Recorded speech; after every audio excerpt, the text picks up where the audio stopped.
Hello, my name is Thomas, and welcome to the sound design course for Groove 3. This course is all about recreating old school synth sounds with the Serum VST synthesizer. I'll be showing you how to create patches that have that distinct vintage quality to them through the use of modulation, effects, and wave shaping.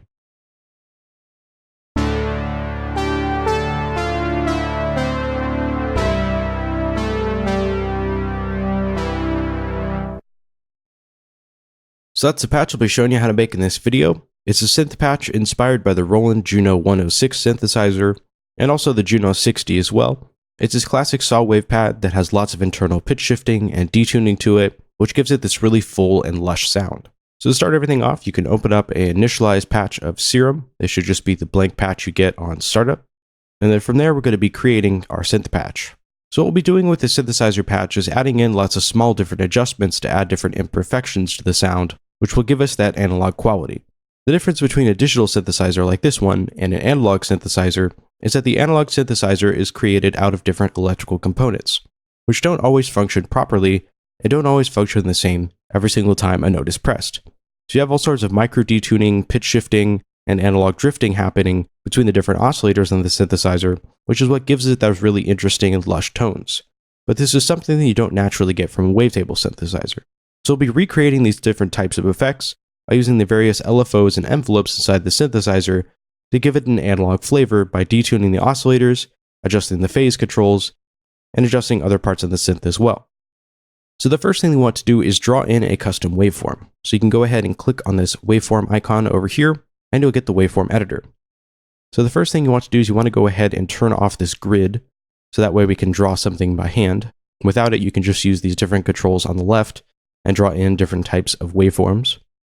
But because we want to draw something in by hand, now we can just go ahead and click on that and drag, and it gives us the ability to draw in our own waveform. So what we want to draw in is going to be a saw waveform, which is what we have here. You have two different cycles happening on the saw waveform. And we want to create something that's similar to this wave, but has a little bit more of a rounded off softness to it, because a lot of these vintage waveforms sound a lot fatter because they're not perfect saw waveforms. Instead of being perfectly straight waveforms, the waveforms would be something like this. So they go up and then down and then round off to something about like this. And that'll give you something that's a saw waveform, but the end, instead of going down to this point around here, is going to be rounded off slightly. So let's go ahead and draw something similar. Let's go ahead and just click on this waveform and kind of round it off just a little bit. And this takes a little bit of trial and error to get the right wave shape here, but you want to make something that kind of dips down right before this center line and dips down to just about where this grid line is here. So we'll have that kind of dip down something like this, and then have that go over. You can maybe even just straighten that out just a little bit, fix some of these individual curves here, and just kind of tighten everything up just a little bit. It takes a bit of trial and error. You might create a bit of uneven sections inside of your waveform, but just go ahead and tighten that up, round off those different sections to make it a bit smoother sounding. But some of these imperfections will actually make it sound a bit more interesting, so you can leave them in if you'd like. Once you're finished drawing in the waveform, you can close it out, and it sounds like this. So now that we have our waveform, we can go ahead and start editing the oscillator itself. You want to go ahead and leave the unison voice at 1 because the Juno synthesizer series didn't have any unison features. A lot of that depth is created by adding in a chorus effect, which we'll add at the very end. But what we do want to do here is go over to the phase control, which adjusts the phase of our waveform, and just right click on that and go to mod source, and we want to select chaos number 1. What the chaos control is basically just a random LFO that's inside the synthesizer that we're using to modulate the phase. So whenever we play a new note on our synthesizer patch, the phase will jump randomly, which you can see jumping around by this blue icon. If you want to adjust the chaos LFO, the random LFO, you can go over to the global section of the synthesizer, and that's where you're given these controls. You have the option to either do a sample and hold, BPM sync, monophonic, or you can always adjust the rate if you'd like. So that's all for this first oscillator. Now we can move over to the global section, and I want to make one change over here, and that's going to be turning this to 1 times draft. What this does is turns down the processing quality of the synthesizer patch. What this will do is give us a little bit more of a low fidelity sound, which will cut out some of those very digital sounding high frequencies that tend to sit on top of the waveforms inside of Serum.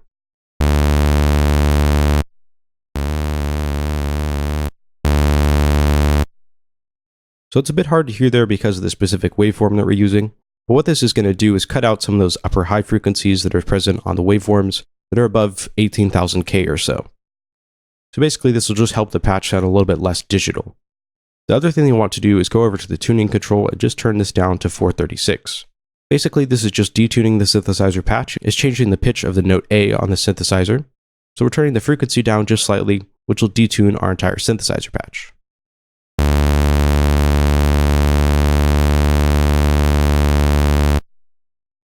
This is emulating something that's quite common on a lot of vintage synthesizers, is that the pitch is not going to stay consistent whenever you play different notes on your keyboard. The root pitch on a lot of these analog synthesizers tends to not be perfect because they're made out of different electrical components that tend to wear down over time and tend to start detuning. Depending on the song project that you're working on, you may want to go in and adjust this and do something a little bit less drastic, like 439, to get something that's a little bit less detuned if this doesn't work with your specific song project. So if the pitch of the synthesizer patch just sounds a little bit off, you can always go in and adjust this control. Then we also want to make sure that we modulate the pitch of the oscillator as well, just slightly, so that it drifts back and forth just like the phase control of the oscillator. So we'll go over to the oscillator fine-tune control, right-click on that and go to mod source and do chaos number 1. And then we want to go into our matrix and go over to the fine-tune control and do that just by an amount of 5. So that we have just a little bit of pitch variation happening on the oscillator.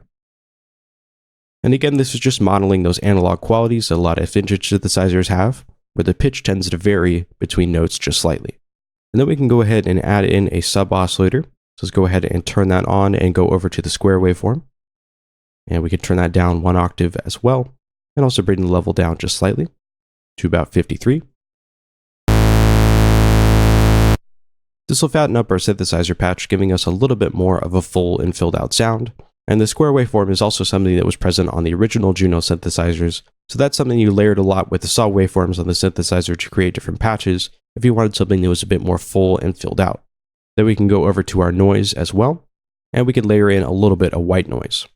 A lot of these synthesizers, again, because they're made up of different electrical components, aren't perfectly clean like a lot of these digital synthesizers are, so they tend to add a little bit of noise and hum to them, which gives them a little bit more of an interesting analog flavor. So we're actually going to go ahead and go over to the analog noise, and we're actually going to grab the noise from the Juno 106 synthesizer, which has been conveniently sampled and loaded into Serum by default. The other thing we want to do here is take the randomness of the phase control and just bring that up to just about 16 or so. What this will do is just change the start time of the noise whenever we press different notes on our keyboard, which will help prevent this sounding like it's just a sampled noise and will actually make it sound like it's integrated into the rest of the synthesizer.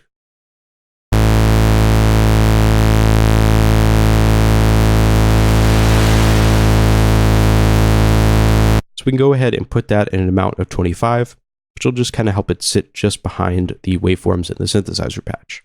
The next thing we can do is just make some adjustments to the amplifier envelope. So go down to the attack on envelope number 1, take that all the way down, make sure the hold's all the way down. We can bump that decay just a little bit here. And then we could also bring the sustain down. We could do just about negative 5.8. And we could also bump that release to just under halfway. And this gives us a little bit more of a stab sound. So the beginning of the synthesizer patch starts off a little bit louder than the end of the synthesizer. Then next we can add in some filtering effects to make this even more of a stab sound, and also to cut out some of those high frequencies that sound very harsh and very digital.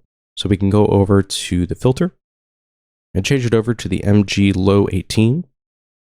This is a bit steeper of a filter cutoff. And we want to route oscillator A, B, and the noise oscillator and the sub oscillator all into this filter. So every oscillator inside the synthesizer that we use is routed into the filter. And right now we don't have anything on B, so we don't necessarily have to route it into the filter. But I just chose to, just in case I end up adding in other oscillators a bit later. Then we can go ahead and just bump that filter cutoff to just about 988 or so. Or 975 will work fine. Can bump that resonance up to about 12. Take the drive control up just slightly, just to overdrive the filter. Tune them out about 14 or so. Keep the fatness all the way down. That sounds like this so far. So not like much because we don't have any sort of filter modulation added onto the synthesizer patch. Let's go ahead and change that by moving over to envelope number 2 and dragging and dropping that onto the filter's cutoff. The one thing they want to do is just bump this amount to about 38 or so. Basically, we're just under 100%, so we're probably about 98 or so percent on the filter's modulation. So that way we don't let through those very, very upper high frequencies. Because again, we're trying to model an analog synthesizer, which wouldn't have that harshness that a digital wavetable synthesizer like this one would. So we want to cut out some of those upper high frequencies. And then we can go over here and start adding in some modulation. Let's go ahead and just double click on this and make this an attack of 20 milliseconds. And then we can make sure the hold is all the way down. Then we can bring the decay down just a touch to about 959. Take the sustain to about 73%. And also bump the release to just over halfway. So about 1.64. And that sounds like this.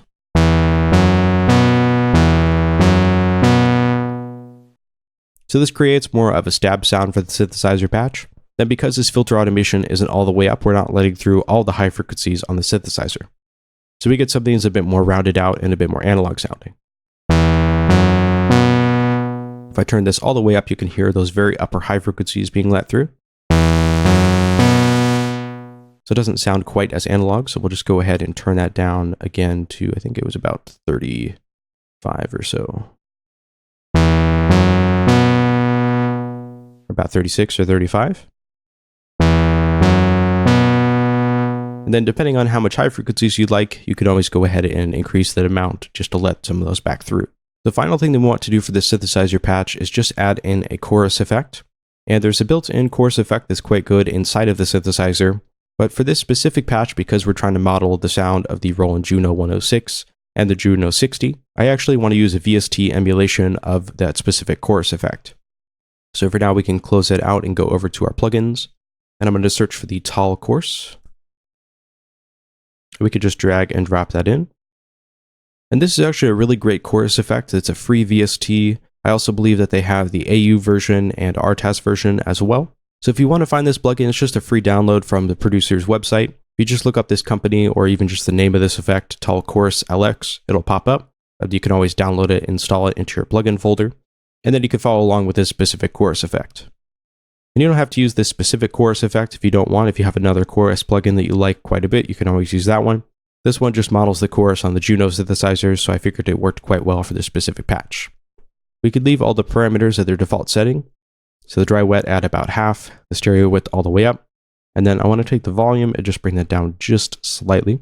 Because this specific plugin just boosts the volume of everything just a little bit, so I want to counteract that effect. And it sounds like this.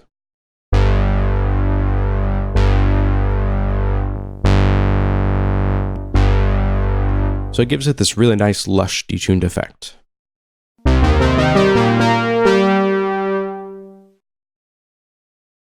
So it's a really great free chorus plugin, and especially if you're into recreating these types of analog sounds, this one is really great for anything that you want to sound kind of 80s, that has a lot of chorus effect to it. It's also a really great plugin for basses as well. So I definitely recommend downloading it and trying it out, because it's a really great free plugin. So the only other thing that I think I want to do for this specific patch is just let through just a little bit more of those high frequencies on the modulation here. So we can go ahead and click on that and boost that up just a little bit, maybe to about 38 or so, just to let just a little bit of those high frequencies through. So that way everything sounds a little bit brighter. But again, that's just based on personal preference. So if you want more of kind of a soft and dark sound, you can always bring that amount down. But if you want something that's a bit more bright sounding, you could always boost that amount up. So now with the patch out of the way, we can go ahead and take a look at the notes that I played in the introduction. Pretty simple note pattern, and just as a reminder, I'll copy everything over, and it sounds like this.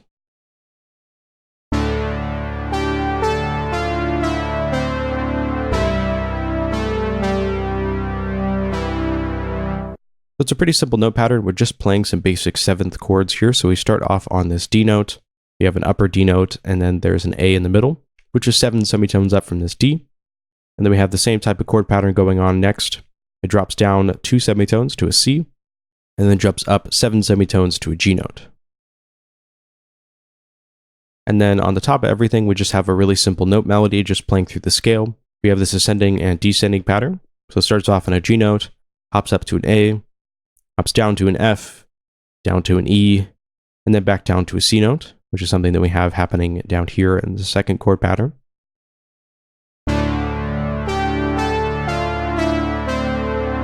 kind of brings that section to a conclusion. Then we hop up to this E note, jump down to an A, so kind of dropping down an octave, and then playing kind of a similar pattern to what we had going on here, except it's a little bit lower in pitch.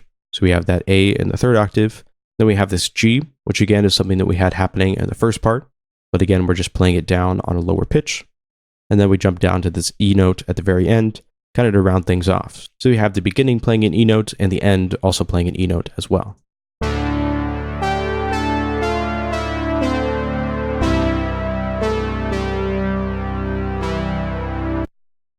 What I find works well with this patch is if you have lower chords being played and then also kind of a top line melody sitting on top of everything.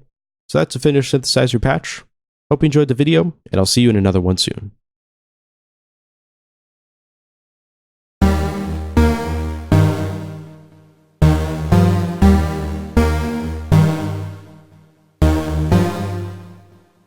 So that's the patch I'll be showing you how to make in this video.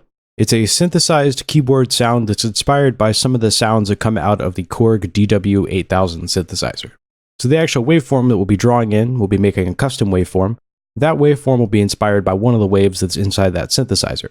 So first we want to go ahead and open up a new copy of Serum, and we'll keep it on the initialized blank patch to work with.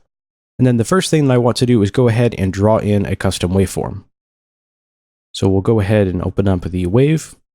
We want to go over to our grid spacing and turn that down to 0 on both of those, both the horizontal and vertical grid spacing.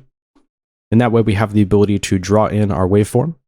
And what we'll be doing for this patch is drawing in a weird pulse waveform that I quite like the sound of. That's one of the waves that's included on the KORG DW-8000 synthesizer. Now the way that I got this waveform is I went ahead and looked up oscilloscope scans of different waveforms from different classic vintage synthesizers. You could do this with a quick Google search, but basically what this will do is show you the waveforms that are coming out of a lot of these vintage synthesizers. And then you can go into Serum and custom draw these wavetables to get your own types of sounds that are inspired by these old classic vintage synthesizers. So first we'll go ahead and start at the middle point here, and we'll draw it down, up, and then down again. And then we'll go up here to the top, dip down, do the same kind of shape, and then go ahead and do another oscillation. This is basically the waveform that you'll want to go ahead and create. Now once you have this basic waveform, you can go ahead and tighten up everything. So we want to go ahead and go over to here, kind of bring this curve over slightly, so it's a little bit tighter sounding. And do something like this, kind of round that out. Then we can go up here and start this bevel just a little bit earlier. And then have maybe a straight section here, so it kind of gives it a little bit of a square wave sound. And then we could even extend this curve out. That way it's a bit more even. So it takes a little bit of trial and error, and you may have to go in and adjust these little curves accordingly, depending on how it sounds. But because we have all of these different imperfections here, you can see that we have a little section right here that's imperfect. We also have this area and parts like this as well. It'll give this waveform all sorts of interesting textures that you wouldn't get out of a pure sine wave or a pure waveform that you just drew out with these other components on the wavetable editor. So we can go ahead and close that out, and I could show you what that sounds like, and it just sounds like this.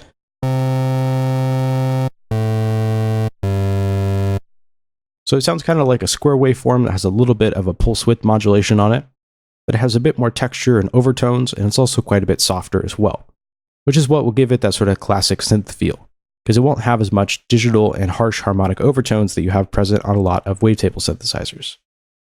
So let's make a few different adjustments, the first of which will be to go over to the phase control, and let's go ahead and set that mod source. And then what this will do is randomize the phase of this oscillator as I'm pressing notes on my keyboard. If you watch this little blue indicator light, you'll see that it jumps around randomly. Because every time I press the note on my keyboard, the phase of this oscillator will be changing, so it'll be starting at different parts along this waveform. If you ever want to edit the speed of this random waveform, you can always go in to the global section of the synthesizer and go to the chaos 1, and that's where you can edit the various parameters of that LFO.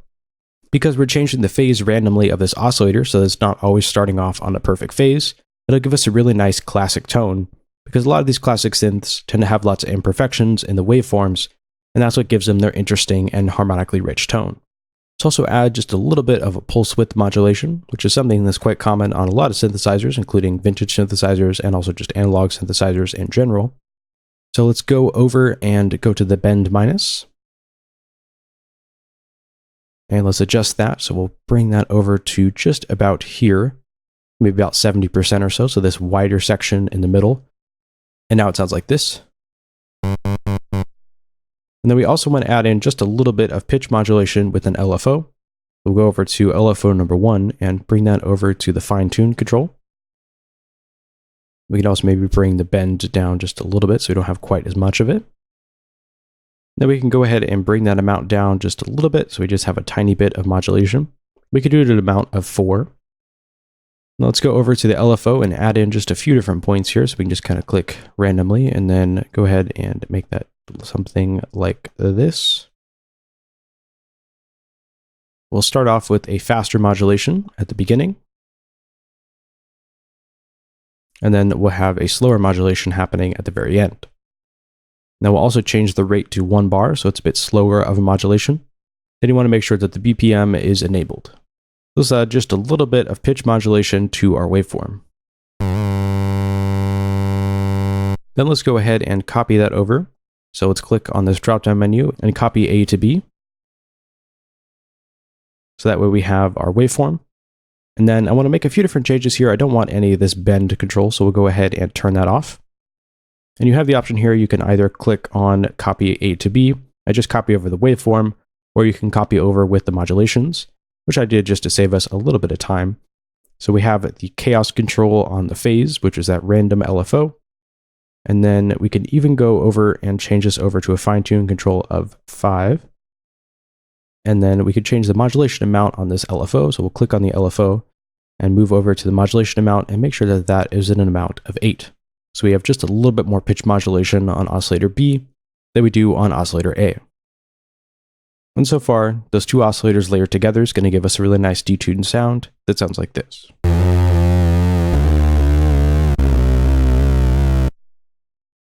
So we want to make one quick change to the global settings, and we'll turn it to the 1x draft, which basically just lowers the output quality of the synthesizer patch. So we're going to get just a little bit less of detail and harmonics, which in the case of this synthesizer patch and some of the other patches that I'll also do this with as well, means that we're going to get just a little bit less of those harsh upper high frequencies. So it's going to kind of make things a bit warmer sounding.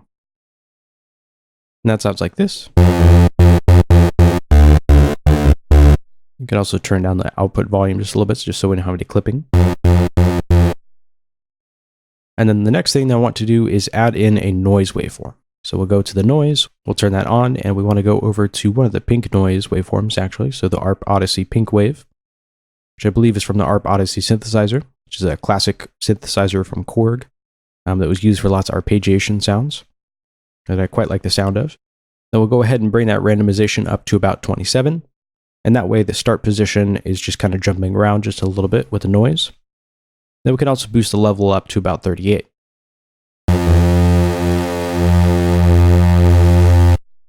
Then that white noise layered on top of everything provides just a bit more texture and also kind of gives it more of an analog flavor.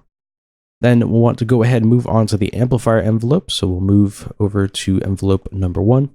Make sure that that is selected. Keep the attack where it's at. Keep the hold at 0. Then we can bring that decay down just slightly to about 553. Take the sustain down to about -10. And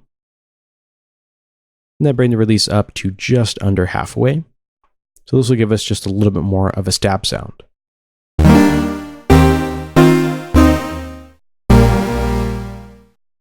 And you could really hear with those volume changes that are provided by the amplifier envelope, it makes it sound a lot more like a keyboard stab sound because it starts off on a higher volume and then suddenly kind of dips down to a lower volume. Then we'll want to add in a few different effects to make this sound a little bit more polished. So let's go over to the effects section of the synthesizer, and we'll start off with the chorus. So we can go ahead and turn on the chorus and bring that up. And then for the first delay unit, we can go ahead and take that down to just about there, 1.7 milliseconds. And then for the second one, we can put that at about 0.7, so below what the first one's set to. Make sure the depth is all the way up. Make sure the feedback is all the way down so we don't get any kind of feedback that happens on the chorus unit. which in the case of this effects device kind of gives it a reverb-like tone, which we don't want for this specific sound. And then we'll turn the low pass filter all the way up so we let through all the high frequencies, and then we can leave the mix at 50% or where it's at by default. And that sounds like this.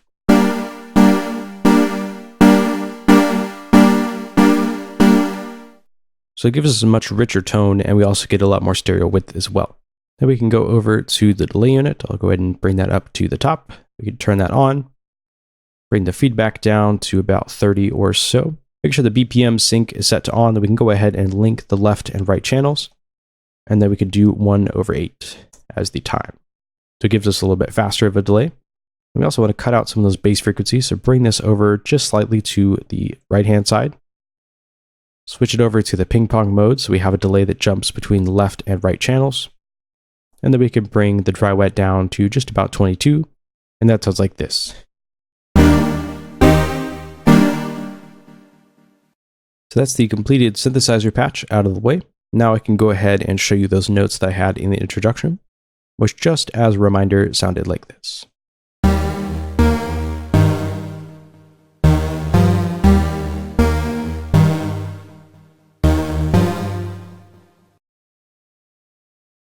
So looking at these notes, we have a really simple 2-bar note pattern. And here I have bar number 1 and bar number 2. And then in the case of the sequencer, I just copied it over twice. So that's why in this case, we're only looking at bars 1 and 2. And it's a real simple note pattern. Basically what I found works best with this type of keyboard sound is to have something happening on the lower notes, which in this case is a D sharp in the first octave. And then we want to create a higher up note sequence 2 octaves up from where that's at. So instead of kind of working in these notes here, so having a G note here, for example, I found that with this specific sound, it sounds a lot better if we jump up 1 more octave, and there's a little bit more space in between the notes harmonically. So in this case, we have a real simple chord inversion here. We just have a G in the second octave and this D sharp in the first octave. Then that plays for 2 eighth notes with a 1 eighth note rest in between. And then we have that kind of same pattern happen again on the bass. And in this time, we just jump up 3 semitones to this A sharp in the second octave. So it just provides a bit more of an uplifting sound. And then in this next section, we have a G, which again, we played here. So it's just kind of replicating what's happening in that previous section. We're jumping up to this G in the first octave, and then this D sharp in the second octave, which again, the D sharp is what was used here. Then we have some space in between those 2 melodic sections. And we have that D sharp coming back again, and the D sharp from the bass as well. So we're just doing a simple octave here. And then it jumps up to a G, which we had previously here. And then we introduce this new note for the sequence, which in this case is an F, which is another note that's in that same scale. So the main takeaway here is it sounds better with this specific synthesizer patch to have a nice level of separation between the low and high notes, because it gives you this kind of cool, phasey melodic feel.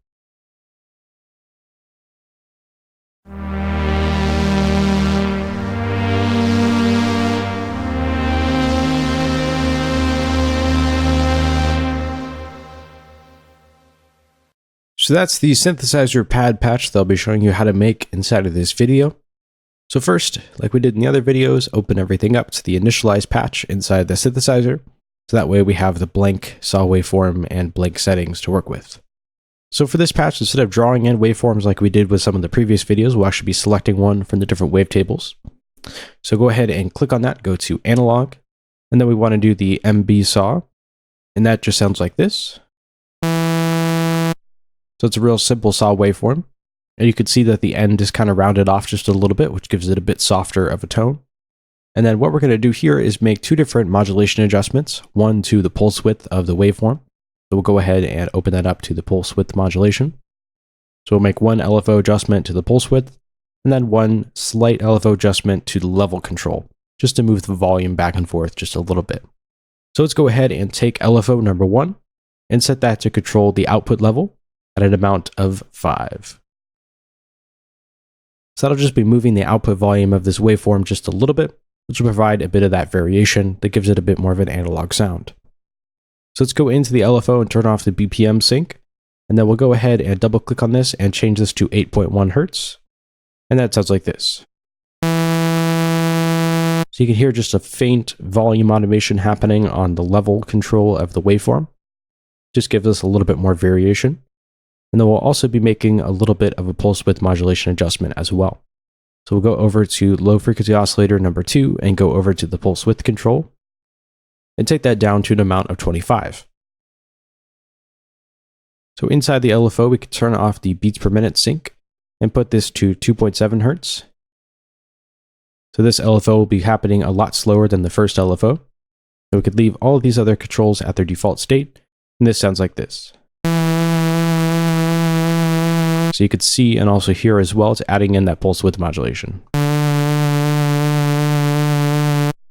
Then we'll want to add in a copy of this oscillator to give it more of a chorusing effect and also some stereo width as well. Let's go ahead and turn that on and load up that same waveform. Then we want to go to the fine-tuned control and bring that down to -5. So that way it's detuned from this first oscillator. And then we're actually going to go over to the unison voices and turn that to an amount of 2. So that way we have 2 voices of unison. Let's bring the detune down to just about there or so, so almost all the way down. Just so we have just a tiny bit of detuning. Could also take the blend control down as well to about 25. Which I think in this case doesn't really do much because we're only on 2 voices unison, which are sent to both the left and right channels. But that's how I had the patch initially set up, so that's how we'll set it up today. And so far, that sounds like this.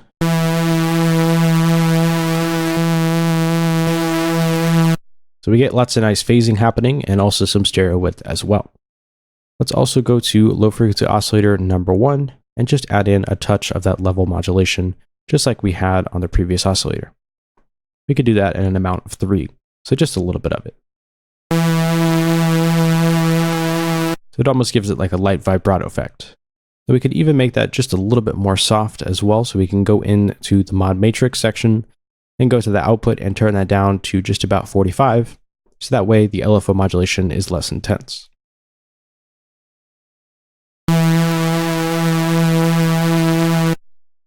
And then we also want to go in and add in some noise. So we'll turn on the noise oscillator, go to analog, and then alpha circuit NZ, and just bring that down to we just have a tiny bit of that noise later on top of everything, so about 4% or so. So it's super subtle. You could even bring that up if you like more of that noise sound. But just depending on what you're going for, you can adjust that accordingly. For now, we can leave it at an amount of 8. Now let's make some adjustments to the amplifier envelope to make this more of a pad sound, because right now it just starts off as soon as we hit the key on our keyboard. We want it to kind of fade in just a little bit. So let's go to the attack control. We can double click on that and then type in 697. So it has quite a bit more of a fade in.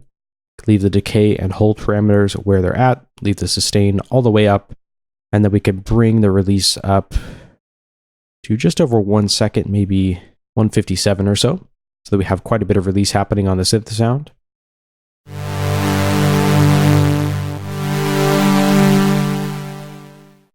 And then next we want to add in some analog style filtering, just to cut out some of those high frequencies and also to fatten everything up just a little bit. So let's go over to the filter. And we can leave this on the 12 decibel filter. And we want to make sure that oscillator A and B are both routed into the filter, but we'll leave the noise routed around everything. So that way it just sounds like our synthesizer patch has a lot of really noisy analog circuitry, which is a characteristic of some of these older synths. And then let's go to the cutoff and bring that up to just about 1500 or so. We can always make some adjustments a little bit later. Could bump the resonance control up to about 12. And then we can go ahead and add in some modulation with envelope number 2. So click on the envelope number 2 and just assign that to the filter's cutoff. And then we can go ahead and bring that amount down to just about 19 or so. So that way it just moves a little bit. Then we can go over to the filter envelope and put that at just about halfway. Leave the decay where it's at as well. Leave the sustain all the way up and put the release at about halfway. And that sounds like this.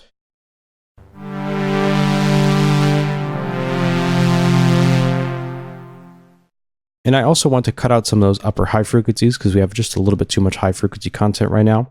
So we'll bring the filter's cutoff down and then also just that amount down as well to about 13 or 14.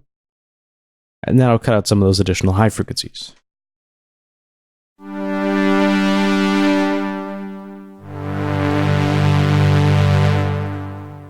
The next thing that we want to do is add in just a little bit of delay. So we'll go over to the effects section of the synthesizer patch, turn on the delay unit. We can leave the feedback where it's at for now, turn on link, and then make sure that it's both at 1/4.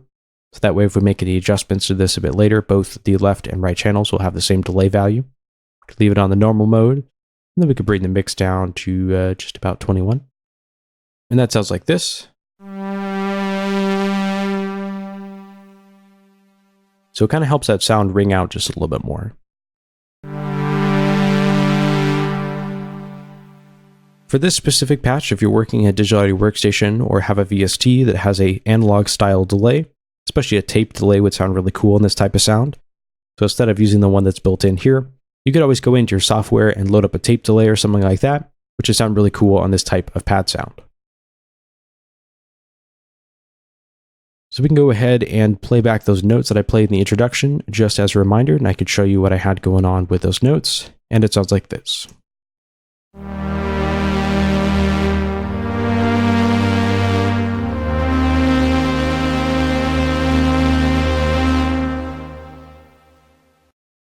So we can go ahead and open those up. It starts off on a D sharp in the first octave and then jumps up to a G in the second octave. So there's a whole octave in between these two different notes, which is what I find works best for this specific synth patch. You have kind of a bass note and then an upper lead note. Then it jumps up to a G, so it's kind of mirroring what happened here, and to an A sharp, which is kind of the next chord inversion. It's 3 semitones up from the G. And then it jumps up to the C notes and a D sharp again, which kind of provides a bit of tension. I also have these notes sort of ending before the end of these different bars, and that way you can kind of hear the delay at the end of the sound because it's sort of dying off, and then the beginning of the next chord is sort of fading in because of the filter and envelope modulation that we created.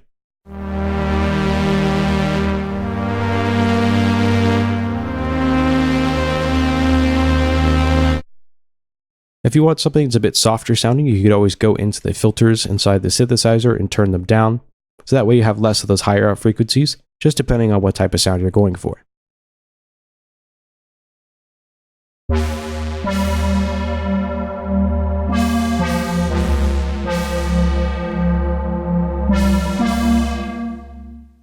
So that's a patch I'll be showing you how to make.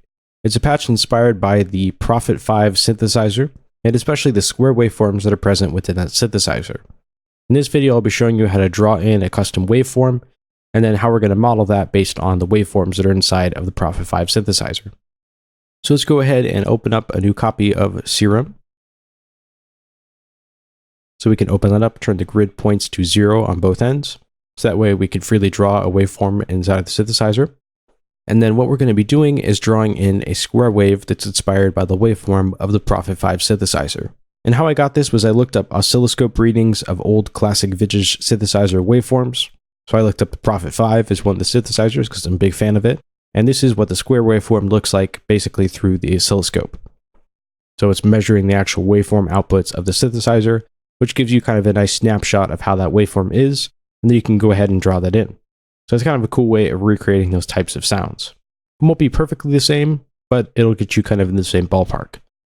So it first kind of starts off with a ramp upwards. So it kind of does something like this, and it's kind of uneven. So we can kind of add in some jagged points to it. And then it just goes over like a normal square waveform would, so just over to the right. And at the very end, we're going to have this sort of jump up in a bit steeper of a shape. And go ahead and clean that up just a little bit there. Maybe even make this a bit sharper. So that way we kind of get a little bit more distortion happening whenever it loops back on itself. And then let's have this go just about here. About the same height. Go to about here and then cut over. So it's almost kind of rounding off the very end of that square wave. And then we also want to have something kind of similar happen. Sort of like what we had happening here. So let's go ahead and make some uneven points all the way up to this line on the left. And let's move slowly so we don't accidentally move it out of place. And then we could even maybe go over here just a little bit more, kind of tighten that up just a little bit.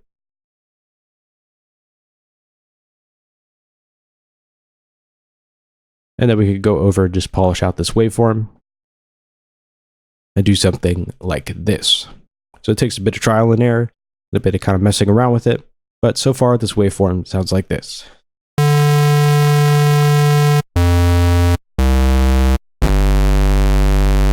So you can hear we have a nice square waveform, but we have lots of texture and harmonics that are added into it, which make it a bit more gritty sounding.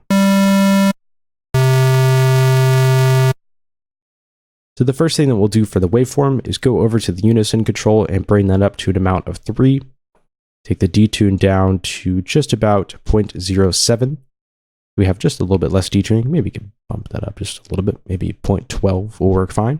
Take the blend all the way up so the side voices, the voices that are a bit wider in the stereo field, are louder than the center voice. That's happening in the middle of the stereo field. That sounds like this. So we have a really wide and lush sound. And then we also want to go over to the phase control, which controls where the oscillator starts along the waveform. And we could right click on that and set the mod source to chaos number 1, which is the random LFO inside the synthesizer. So you can see it's jumping around to various different parts of that oscillator and starting at different phases. And then we want to go ahead and copy that over to the second oscillator. So we'll go to the drop-down menu and copy A to B. So that way we have a nice copy of the same waveform here. Let's go over to the fine-tune control and bring that down to -15. And then we want to change the phase position. So bring that down to just about 134, 136. And then we can right-click on that and also assign that to the random LFO as well. So that way the second oscillator is slightly detuned and is also starting at a slightly different phase as well. And so far everything sounds like this.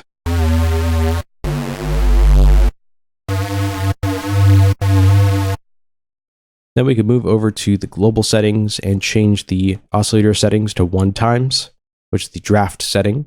So basically this will give us a lower quality sounding oscillator and synth patch, which will kind of help cut out some of those upper harsh high frequencies, which is something that I like to do a lot for these types of analog sounds. It also sometimes gives you cool distortion effects and sort of lo-fi qualities to the effect settings of the synthesizer as well, which can also be a cool sound. And then we can go over to the noise section of the synthesizer. So we'll go ahead and change that over to one of the analog waveforms, which in our case will just be the white noise sound from an ARP Odyssey synthesizer. Take the random control up just a little bit, leave the default level where it's at, and that sounds like this.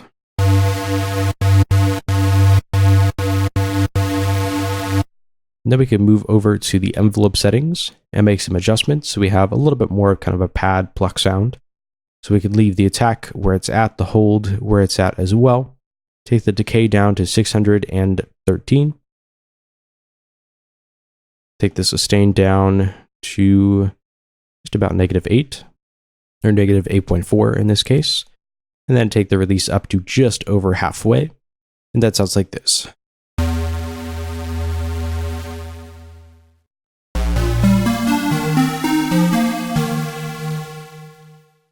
Which kind of gives us this cool, almost keyboard-like effect. So now with that out of the way, we can go and move to the filter part of the synthesizer. So go to the filter, turn that on. We want to make sure that everything is routed into the filter. So let's turn on oscillator A and B, and also the noise as well. And then while you're here, you might as well turn on the sub oscillator, just in case you end up adding that into a patch a bit later. So that way everything is kind of routed up. So then we'll change this over to the 18 decibel filter. So it's a bit steeper of a filter cutoff curve. Take the filter's cutoff point down slightly to just about 200. Boost that resonance up to about 13 or 14. Then we could also move the drive up to about 23. And so far that sounds like this. So it doesn't sound like much because we don't have any filter modulation happening on the cutoff of the filter yet, but we'll go ahead and add that in. So move over to envelope number 2 and assign that to the filter's cutoff frequency, which in this case we don't want all the way up. So we'll go ahead and bring that down to just about 55 or so. So that way we don't let through all of the upper high frequencies on this synthesizer patch. So it sounds a little bit less harsh. It'll give us more of a warm tonality, which is characteristic of a lot of these classic vintage synthesizers. Then we can move over to the attack control and do 151 milliseconds. So we get just a little bit of an opening of the filter envelope. Boost that decay up just slightly to about 1.60 or so. Take the sustain to about 54 or 57%. And then we could also take that release up just over halfway. That sounds like this.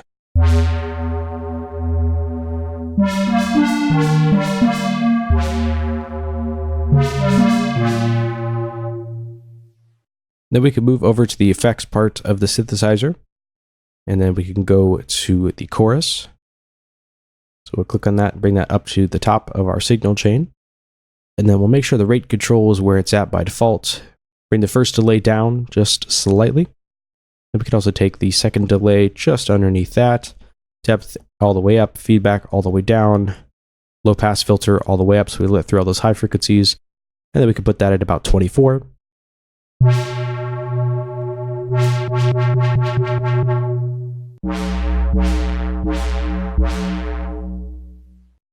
So it's just providing a little bit more stereo width and phasing to everything. Then we can go over to the delay, bring the feedback down, turn the BPM and link on. Then change this to 1/8, leave it on the normal mode, and then bring that mix down just slightly to about 25. That sounds like this. We can also bring down the master output just a little bit as well, just so we don't have any clipping or anything that happens. And then that's the completed patch inside of Serum. The next thing I want to do is just add in a little bit of a saturation effect, which in this case, we're going to be loading in the soft tube saturation knob, which is a really excellent free VST plugin. It also comes in AU format and AAX as well.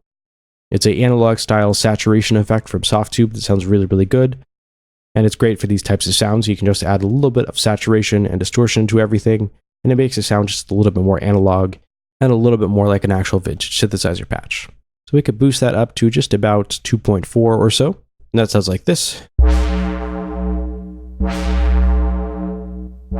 So that's without it. And that's with it. So we get a definite volume boost as well, but we also get just a little bit of distortion to the overall sound, which you can especially hear on the top end. You could also use the inbuilt saturator as well inside of Ableton Live. It's also quite a good effect as well, but I just like the sound of the Softtube one. So let me go ahead and show you those notes that I played in the introduction, and those, just as a reminder, sounded like this.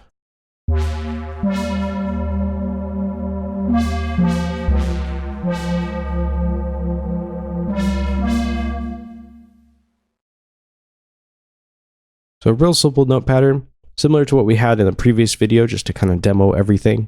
We have a D sharp in the first octave playing for the first 2 bars. Then it jumps down to a C sharp in the first octave playing for the next 2 bars. So it's just moving down 2 semitones. And then we have a G note here, and then it jumps up to this A sharp, and then down to this F. So it's sort of this ascending and descending pattern. And then we have the same sort of thing happening with this F note here, which again is just kind of repeated in this first section, goes up to the G, and then jumps up to this A sharp.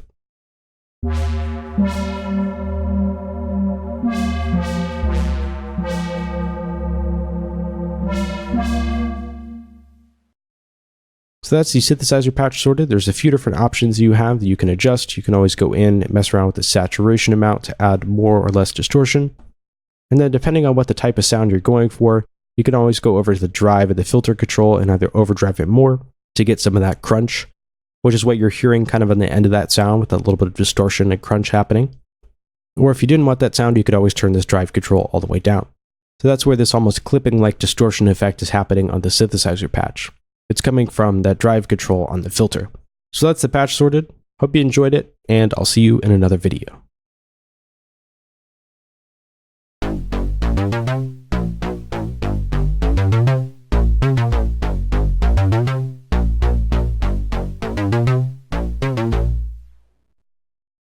So that's the bass stab I'll be making inside this tutorial video. It's got a lot of chorus on it and also some nice detuning as well. And we'll be creating this patch from scratch inside of the Serum synthesizer. So the first thing we want to do is load up some waveforms into our synth. So let's go over to the drop-down menu, go to Analog, and then this JNO wavetable, which I believe is an emulation of the Juno wavetables inside of the Roland Vintage synthesizer. That's quite popular, that I like the sound of. Let's go to the wavetable position and just bump that up slightly to its second position. And that way we get this smoothed out saw waveform. And what I want to do is I want to add just a little bit more harmonics into the wavetable, making it just a little bit more imperfect. This will add in some additional overtones. Things won't sound quite as clean. So beforehand, it just sounds like this. So pretty standard saw waveform. Let's go ahead and open up our wavetable editor and turn off the grid. So put both of these at 0. And then let's go to just about this point, and then we kind of want to bevel this out just a little bit more. So just click on it and kind of add in some imperfections, something like this. And then we can kind of round everything out and just tighten it up just a little bit. And that sounds like this. So it's not a huge difference. It's just a little bit more texture and overtones, which I like the sound of for this specific patch. Next, we can go ahead and modulate the phase of the oscillator, which is something we've been doing for a lot of these patches. So just right click on this, go to mod source, and then go down to chaos 1, which again is just the random LFO. So you can see it's jumping around and changing the phase of our oscillator. And because we want this really rich sounding bass, let's go ahead and add in a few voices of unison. So change this over to an amount of 5. So we have 5 voices of unison. And then bring that detune down to just about 0.08. So that way we got lots of nice voices unison happening. And then let's go ahead and add in another waveform. And we'll draw this in, so let's make sure to turn off the grid. And then we can just kind of round out this wave that we have here. So let's just click on that and do something that looks generally like this. Maybe even add in some imperfections here. And maybe have to do something like this. And we could even go and add just a little bit of a variation here as well at the very end. That sounds like this. So it really fattens up our synth sound because we've added in this sort of textured square waveform. Now let's go over to the unison and do the same thing. So let's move that up to an amount of 5. Bring the detune down to just about the same amount or so. Make sure the phase is also being modulated by the random LFO, the chaos LFO.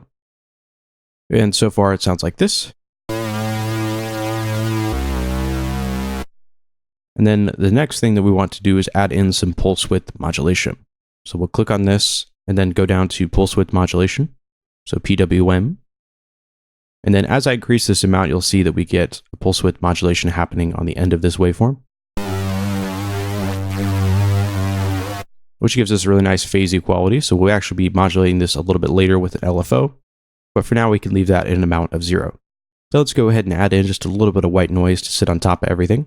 So let's go over to the noise and select any of the noises really will work for this specific patch. I'm going to go with the J60 noise, which is the noise from a Juno 60 synthesizer. So it's kind of emulating what's happening with this waveform over here. We're kind of sticking with the Roland Juno flavor that we have going on for this patch.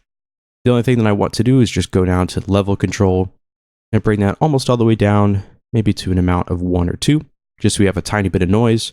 And then we'll actually be modulating this a little bit later with the amplifier envelope. And so far it just sounds like this.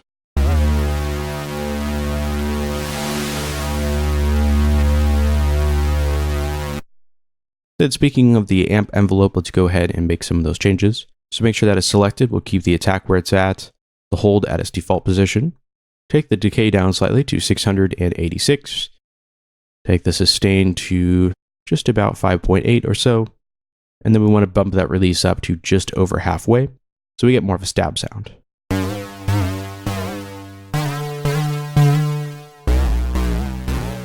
And then what I want to do now is go ahead and modulate the level control of the noise. So that way it kind of follows this envelope that we've created. So go ahead and select that, drag and drop it, and put that in an amount of about 18.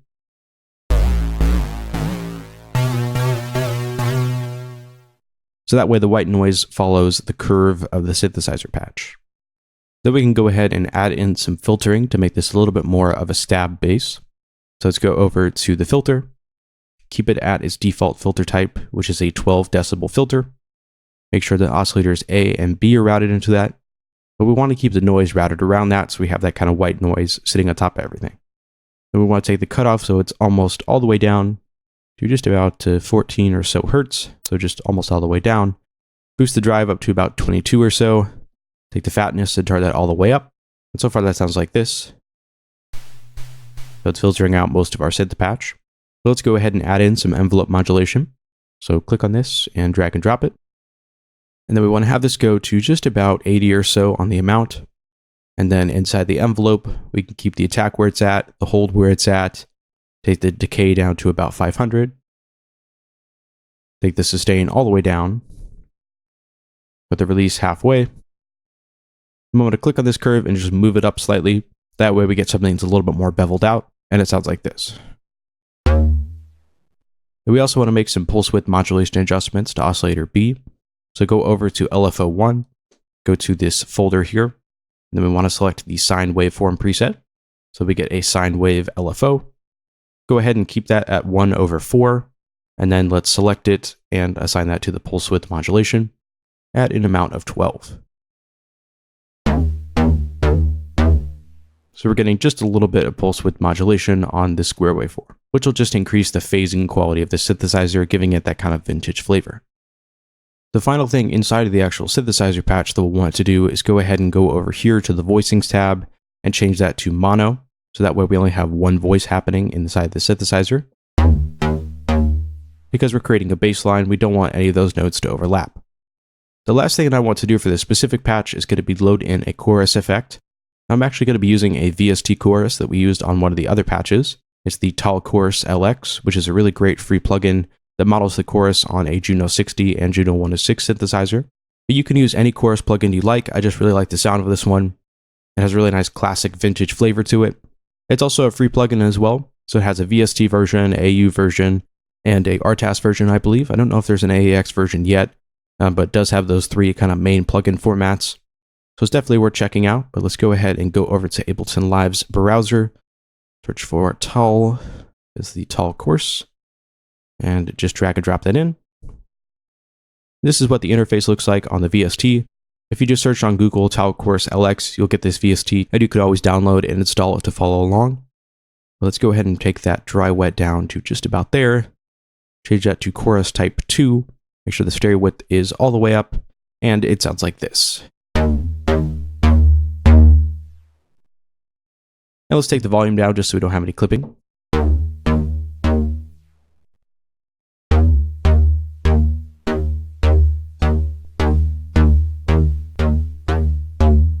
So it kind of fattens up the overall synth patch. So now with the patch out of the way, I could show you those notes I played in the introduction, and just as a reminder, they sound like this.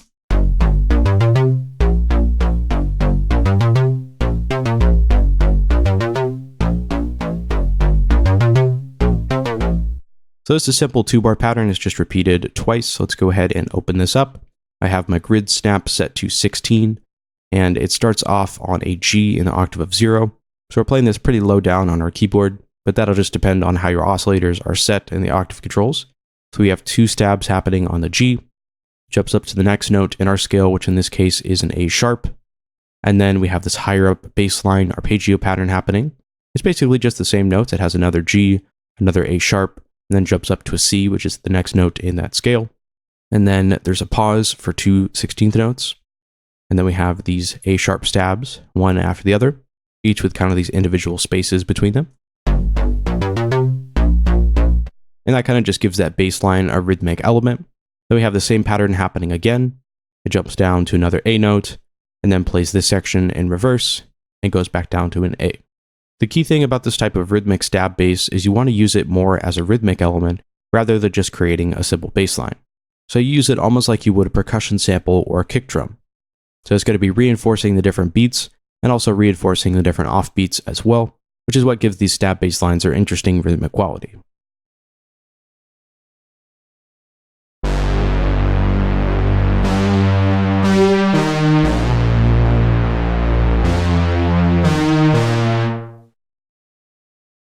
So that is the synthesizer patch I'll be showing you how to make in this video. It's a bass patch inspired by the Yamaha CS80 synthesizer, which was made popular by its use in a lot of different film scores, like the Blade Runner soundtrack, for example.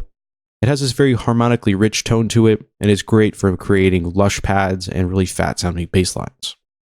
So inside of Serum, we can go ahead, open things up to its init patch, which is just the blank patch, and then we can start drawing in a waveform. Let's go ahead and draw in that same sort of classic saw waveform that we've done several times throughout this course. So start up in the left-hand corner after turning off the grid values on the right-hand side. And we'll just start here, click on this, kind of drag upwards to the corner. and then do something like this that dips down just before kind of the halfway point, and then just kind of goes over something like this. Even kind of round that out a little bit more. And then we can kind of just tighten things up just a little bit and add in some variation. And then we can go back over this and just smooth everything out. So this always takes a little bit of trial and error because it isn't perfect because we're drawing in everything by hand. But it always gives us kind of an interesting sound. That's why I like to do things this way. All right, so that is the completed waveform. You want to have it looking something like that. And then that sounds like this. So the cool part about this is because we kind of rounded out this section here, it has this hollow sound to it that's kind of reminiscent of a pulse width modulated square waveform,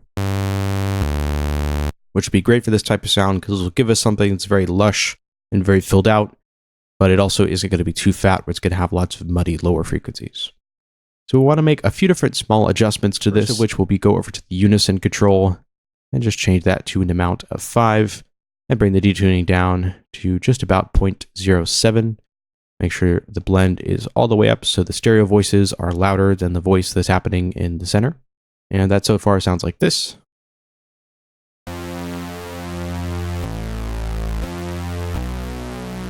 And then we also want to modulate the phase control like we did with the other patches. So go down to the Chaos 1 control and modulate the phase. And then we'll also be creating some pulse width modulation as well. So go down to pulse width modulation where it says PWM, and that'll give us the option to pulse width modulate our waveform. Usually pulse width modulation is done on square waves. It's not usually done on saw waveforms. So this will be a bit unusual. It's not exactly something you'd have on a vintage synthesizer. But for this specific patch, because we want something that's very, very phasey, this will enable us to achieve that effect without creating all sorts of unusual modulations. So it's an easy way to add a lot more phase and variation to your saw waveforms.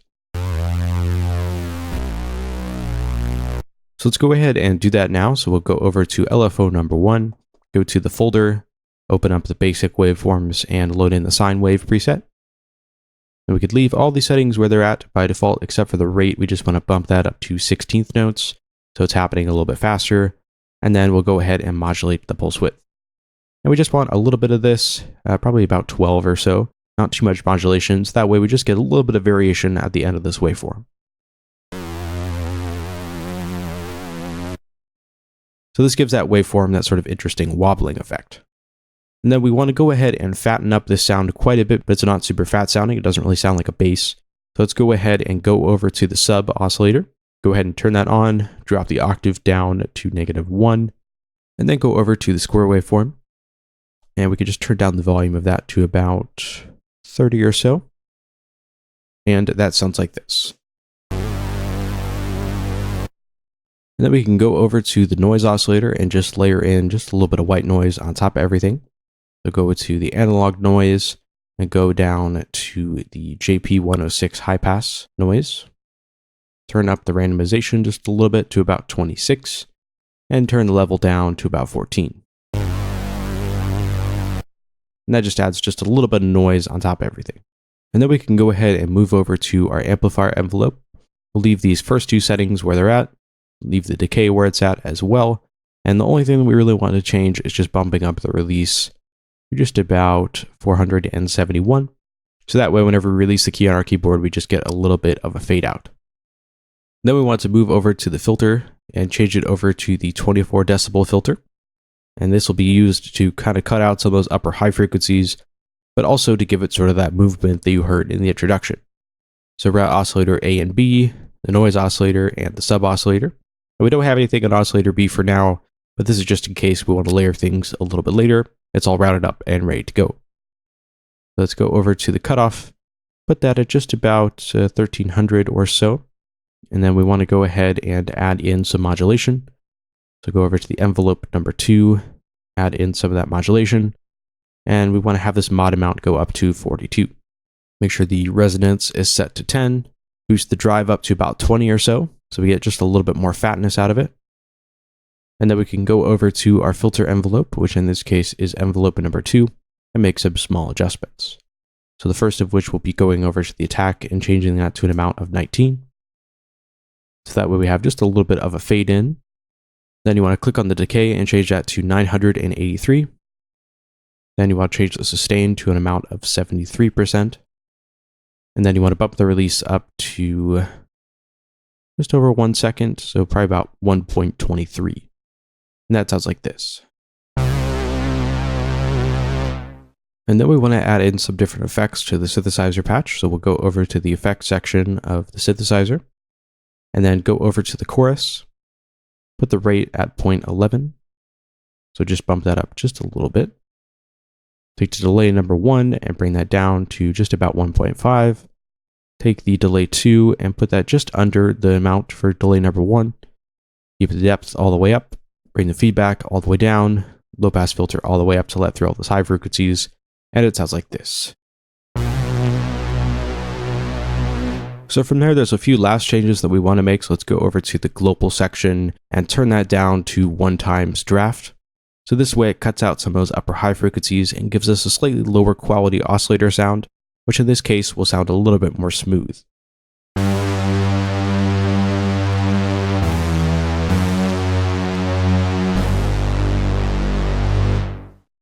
Another weird thing here that's also worth noting is it takes that intensity of the pulse width modulation and really reduces it. Previously it had tons of vibrato and it sounded a little bit off and a little bit out of pitch, but because we turned down the oscillator's quality, it has less of that effect because that oscillator isn't quite as detailed and doesn't have quite as much harmonic depth to it, which is what was giving it that really intense vibrato effect.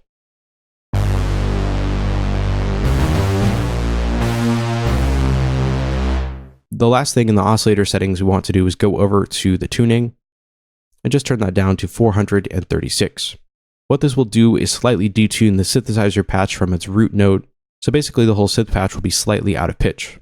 Now the amount of this will change based on the specific song project that you're working with. If you do a little bit too much of this, everything will sound out of tune, but just a little bit of this can model some of the pitch drifting and detuning that you have on vintage synthesizers that are older and their electrical components don't quite work as well as they used to.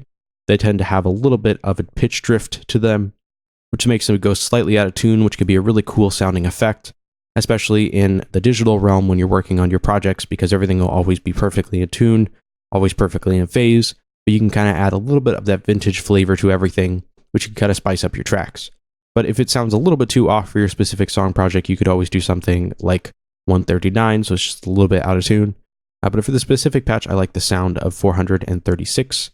So that's what I decided to go with.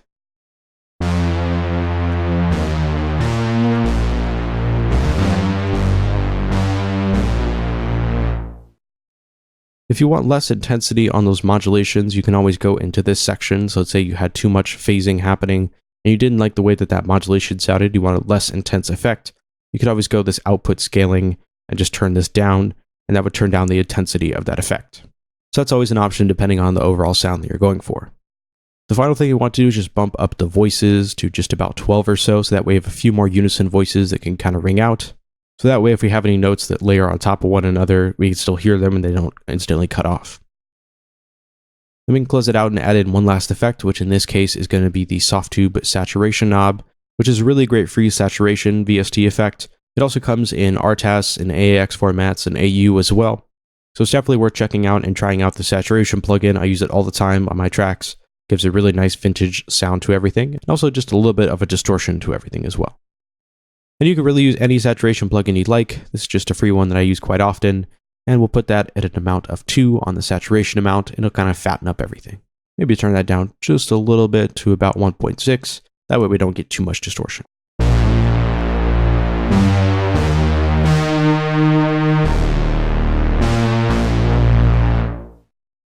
Then I can go ahead and copy over the simple note pattern I had in the introduction, which just as a reminder, it sounded like this.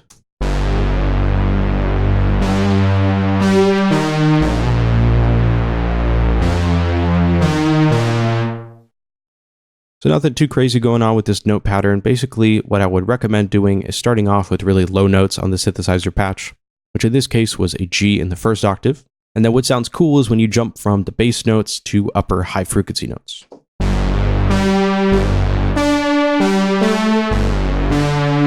So it could be something like that.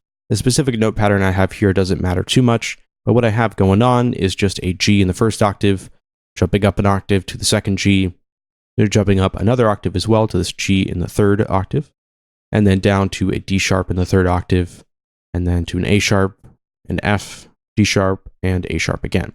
So the main takeaway here is it sounds cool when you use this specific bass stab in the lower registers on the keyboard, and you can jump up to higher frequencies and then back down. It'll give you this really cool bass effect where you have these really fat low notes. Then you also kind of have a lead line that could sort of sit on top of everything as well.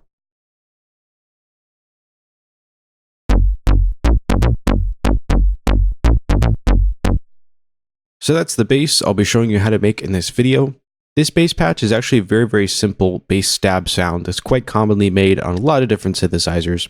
But what I'll be showing you today in this video is how to take this rather basic saw waveform stab and apply some of the techniques that we've been using in the previous videos to make this sound a little bit more like an analog synthesizer.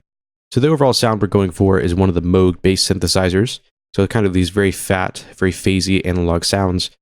So I'll be showing you how to take some of the techniques that we've been learning in these previous videos and apply them to this rather simple bass stab to make it just a little bit more analog sounding and to make it just a little bit more interesting.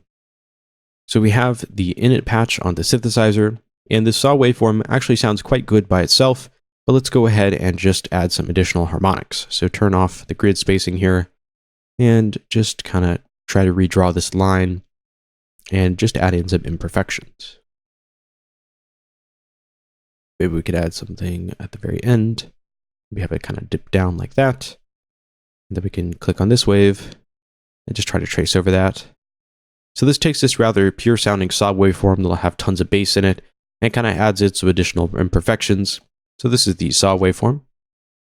So it's not a really big difference, but it's just a little bit of that subtle change that'll make a difference in the end once we start layering on all these different little techniques. So let's go over to the fine tune control and change that to an amount of 5. So that way we're just slightly detuning that waveform.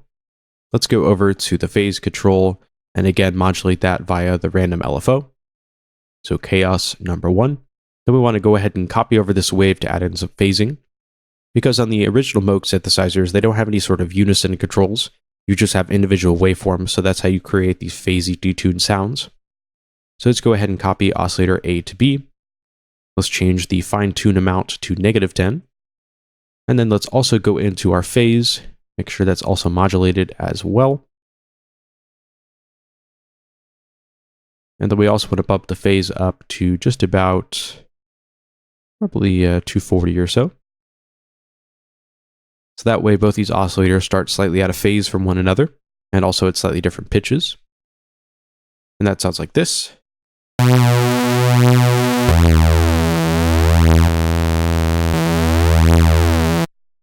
So this gives us a natural chorusing effect created by the detuning and phase adjustments of these individual oscillators. Then we can also add in a sub oscillator as well, because the Moog synths had 3 different waveforms. So we'll go over to this pulse width modulated square wave, and we'll just take that level down to just about there, so it's about 56, and that sounds like this.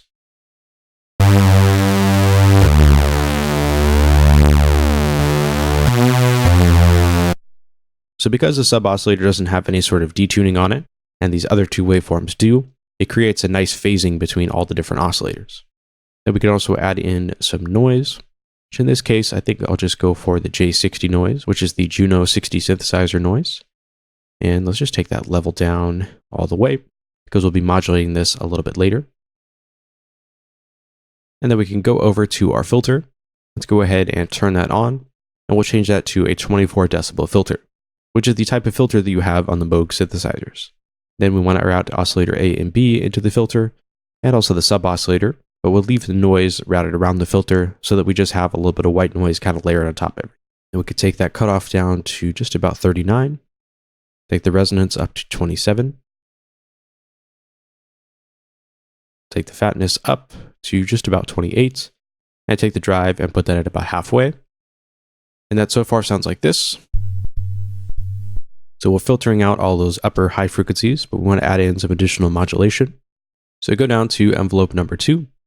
We can leave these first 2 at their default state, change the decay to 303 milliseconds, put the sustain all the way down at an amount of 0, and we can keep the release at 0 as well. The other thing that we want to do is just slightly tighten up this curve. So just click on that and bring that down just a little bit. And then we can also assign this to the filter's cutoff, which in our case, we want it to go almost all the way up. We'll just bring that down just slightly. So that way it's not all the way up at 100%. And that sounds like this. Then we could also take the master output and turn that down as well, just so we don't have any clipping. And now let's go over to the amplifier envelope and also create a little bit of a stab sound. So we'll leave these two at their default state, bump that decay just slightly, and bring the sustain all the way down. And we can leave the release where it's at. Then the final thing that we want to do is go ahead and map the level control of the noise oscillator to the amplifier envelope. So click on that and just drag and drop that on, and then go to the amount control and put that at just about 10. So that way we just have a little bit of white noise layered on top of everything. So it's going to be fading out as the sound progresses.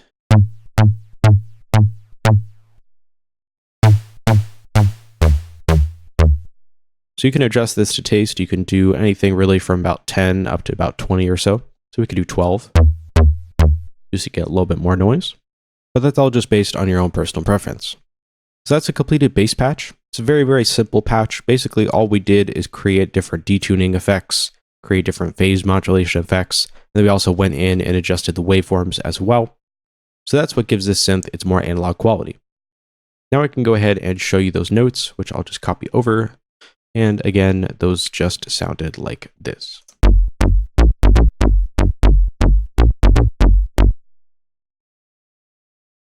So real simple note pattern, it's just a rhythmic bass stab. We have the grid quantized set up to 1/16. So we have this G in the octave of 0 playing for 2 16th notes, 1 16th note pause, and then another G note playing for the same amount. So it's kind of creating this almost triplet-like rhythm here. And then it jumps up to A sharp, back down to the G, and then back up to the A quickly. And then back down to this G, and then another G. So we're using this more as a rhythmic element rather than just using it as a melodic element. So that would be something like you just have the bass repeated every quarter note, for example. But for this specific bass, because it has this almost stab-like rhythmic quality to it, we're creating these sort of alternating offset patterns, which is what makes it more interesting. And then we just have that pattern repeating one more time, the same pattern that we had in this first section. So this is a really simple bass patch that I showed you how to make in this video, but the main takeaway here is that you could take the techniques that we've used in the other videos, the different phase modulation techniques, the going over these different oscillators and making slight adjustments to them to add imperfections, and changing filters and things like that. And you could apply them to very simple bass sounds or different sound design patches that you've used in the past to give them a little bit more of an analog and vintage flavor.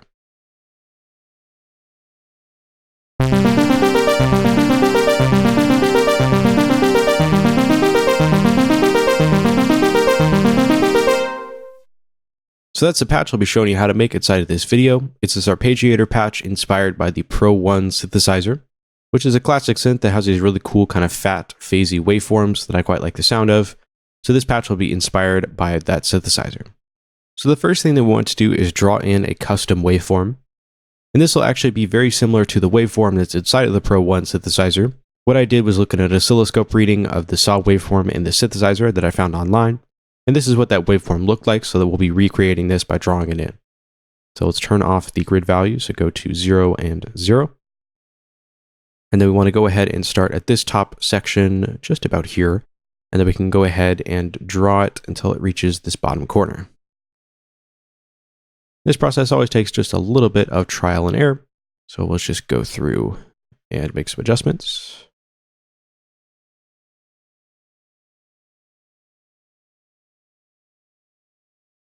And at the end, I want this little tight section happening right here. And then we want to have basically the same thing happening over here as well. So let's just click on that and draw that over to the right-hand corner. And then we can go and just tighten everything up.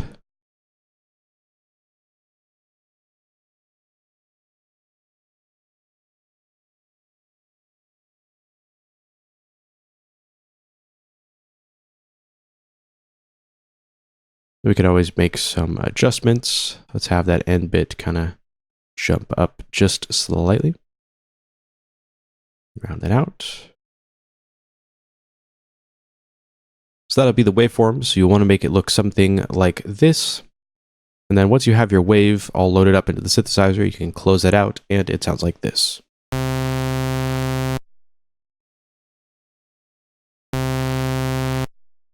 So we'll want to make a few different adjustments to the oscillator portion of the synth. Let's go ahead and add in the chaos LFO to the phase. So that makes everything sound a little bit less like it's coming out of a wavetable synthesizer because we're adding in some imperfections into the phase. And then we also want to add in some pitch drift as well. So click on LFO number 1 and assign that to the fine tune control at an amount of 16. And that way the pitch of the oscillator is kind of drifting back and forth slightly. So we can go down to LFO number 1, adjust the rate to 1/16, and that sounds like this. So it's a very quick vibrato effect that's being added into the waveform, which just adds some imperfection.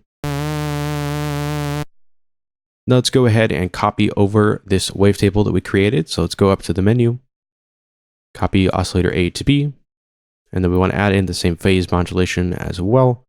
We go down to chaos number 1, and then detune this at an amount of -5.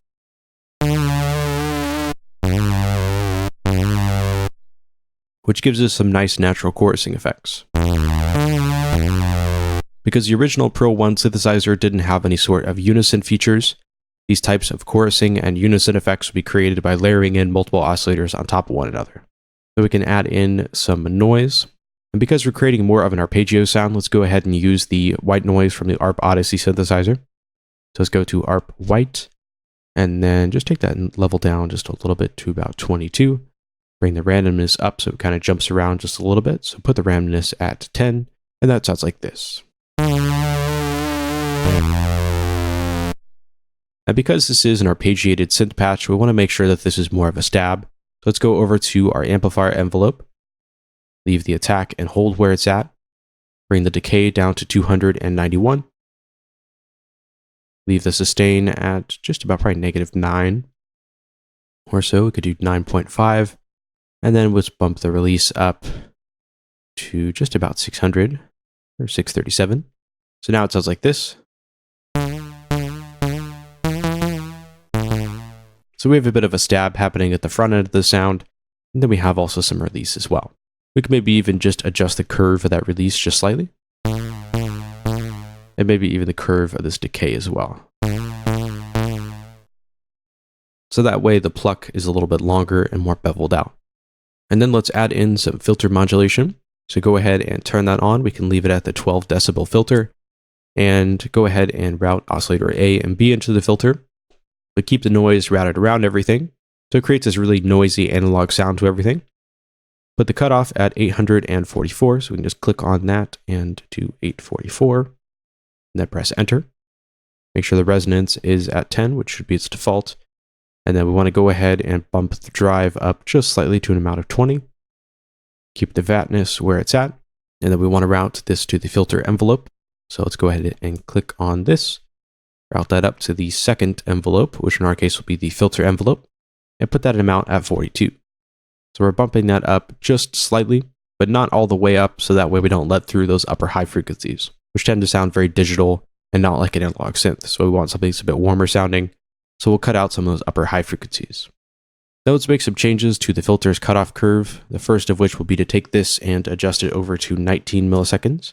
So that way it actually has a little bit of a fade in effect, which will kind of create this sort of wompiness to everything. And then let's go over to the decay and do 497.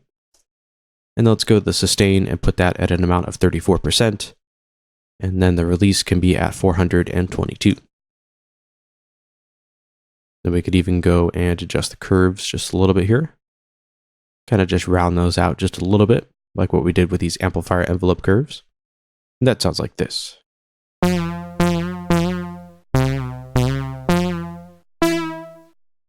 So it almost has this brassy stab-like quality to it. We could maybe even just tighten that up just a little bit.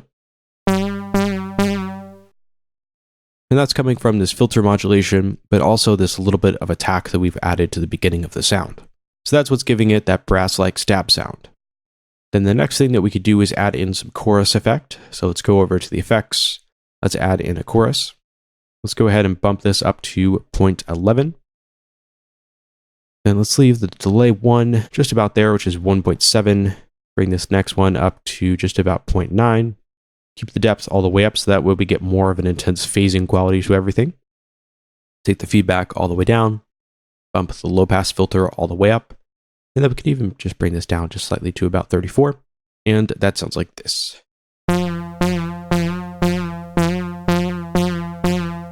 So it's giving us a little bit more ambience. It almost has a reverb-like effect. It also just gives it a touch more of stereo width. The final thing that we want to do is go into the global settings and change the oscillator to 1x draft, which will give us a lower quality oscillator sound, making it a little bit more lo-fi, which the result is that it's going to sound a little bit more warm and a bit more analog because it won't have all those upper harsh high frequencies.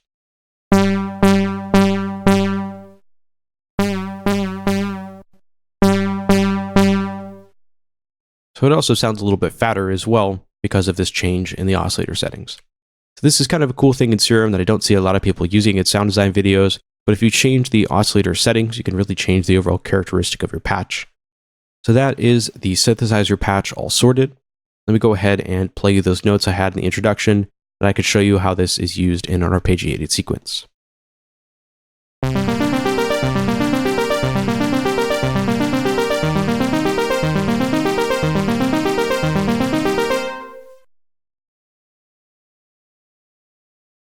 So opening up this note pattern, we have a lot of different notes happening, but it's basically just the same pattern repeated 4 times, and then this next pattern, and then that's just repeated 4 times. So these are all 16th notes at 120 beats per minute. It starts off on a C, jumps up to a G in the first octave, goes up to an A sharp in the first octave, and then it's just kind of moving up the different notes inside the scale. But for this first note sequence, we actually skip 1, so we go up to this D and then down to the C. So we're kind of inverting the way that the scale should be. And then we go back up to this G in the next octave. Goes up to an A sharp like we did here. And then up to this D as well. So it's basically just the same ascending pattern copied over. And then we have that pattern copied over 3 different times. So that way it's playing a total of 4. Then we have a variation of that pattern copied over 4 times. So this just jumps up to a D sharp, which creates a little bit of tension because it's moving from a D to a D sharp. So it goes D sharp, G, A sharp like we had here, C like we had in the previous section here, and then it goes up to a D sharp again, so kind of mirroring what's happening in the lower octave, and then to a G, to an A sharp like we did here, and then to a C like we had in these previous sections. So it's a real simple chord interval, it's just doing it in 2 different octaves. So it does the first section and then copies it over again basically. So these first 4 notes are the same as these last 4 notes. And then that pattern is just copied over 3 different times.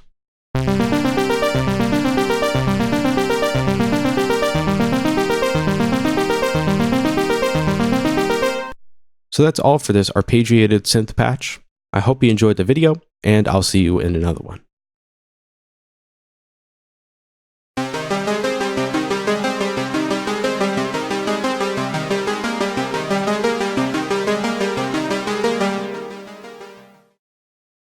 So that's the patch I'll be showing you how to make in this video. It's this nice arpeggiated sound that has lots of fine tuning and pitch adjustments on it that give it that really nice drifting analog quality. So inside the synthesizer, we'll first go ahead and create a custom waveform. This will be similar to some of the waves that we made in some of the previous videos.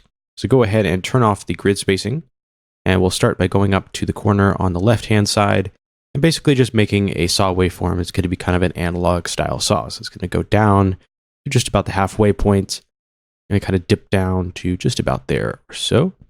So kind of round that out and make something that looks sort of reminiscent of this. And you can always go through and kind of tighten it up just a little bit. So maybe make this end bit a little bit flatter, clean out some of these harmonics here, maybe give it just a little bit more texture, and maybe round this part out as well,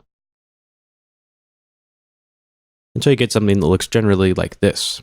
So we can go ahead and close out the waveform, and it sounds like this. It's a pretty basic saw wave. The next change that we want to make is we'll make some pitch changes. So let's go over to the fine tuning, just double click on that and enter in an amount of 7. And then we can move on to the phase control and do the chaos 1 modulation that we've been doing in some of the previous videos. So that way the phase jumps around quite a bit. Then let's go over to oscillator B and let's actually load in our own wavetable here. So go over to analog, and then you want to load in DS saw triangle. And then we can go over to our waveform, and I actually want to go ahead and phase invert this wave so that it matches the phase of this first wave. So that way we don't have tons of phase canceling that goes on. So let's go ahead and open up the waveform editor. Now let's go to process and phase invert, which is flip vertically. You could also go through and adjust the phase via this phase control, but this is how I like to do everything because it's a little bit faster. So that we can go up to the phase and just bump that up slightly. So it's just slightly out of phase with this first oscillator.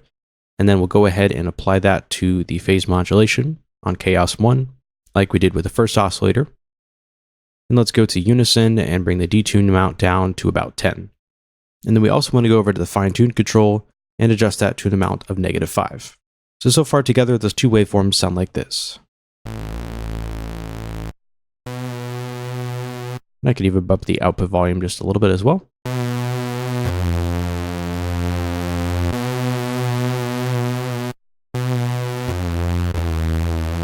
And then let's go ahead and add in a sub oscillator. Then go over to the square waveform and go down -1. So 1 octave down. Put this amount at 60. And this will give us a nice square waveform layered in on top of everything.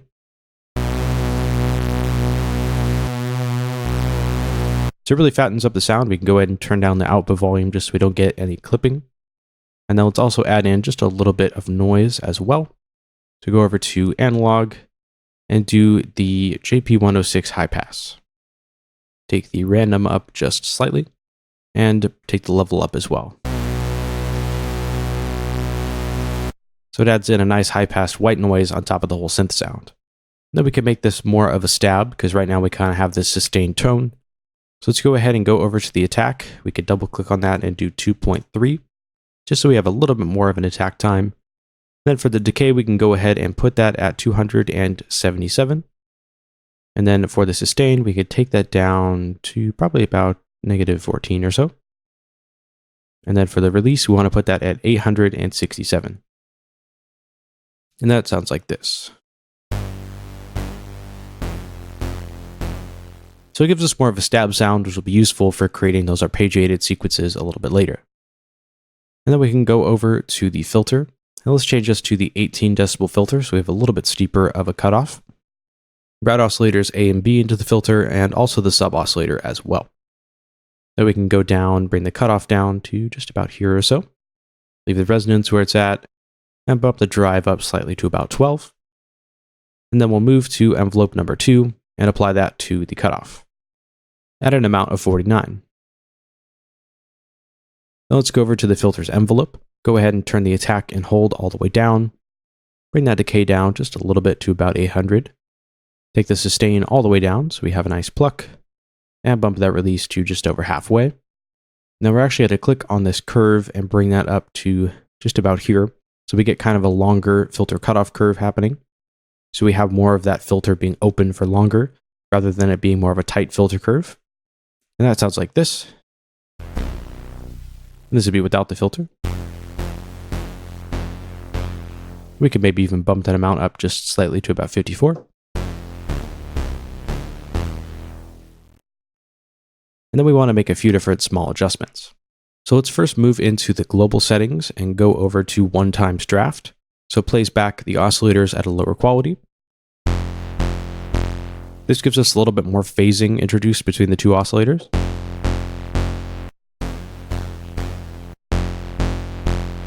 So it also kind of fattens up everything, but this setting is what will give it its more classic tone. Especially once we start using the LFO to start modulating the different parts of the waveforms, it'll make that sound a little bit more soft and a little bit more analog rather than being a really intense pitch modulation. So let's go ahead and make some of those adjustments here.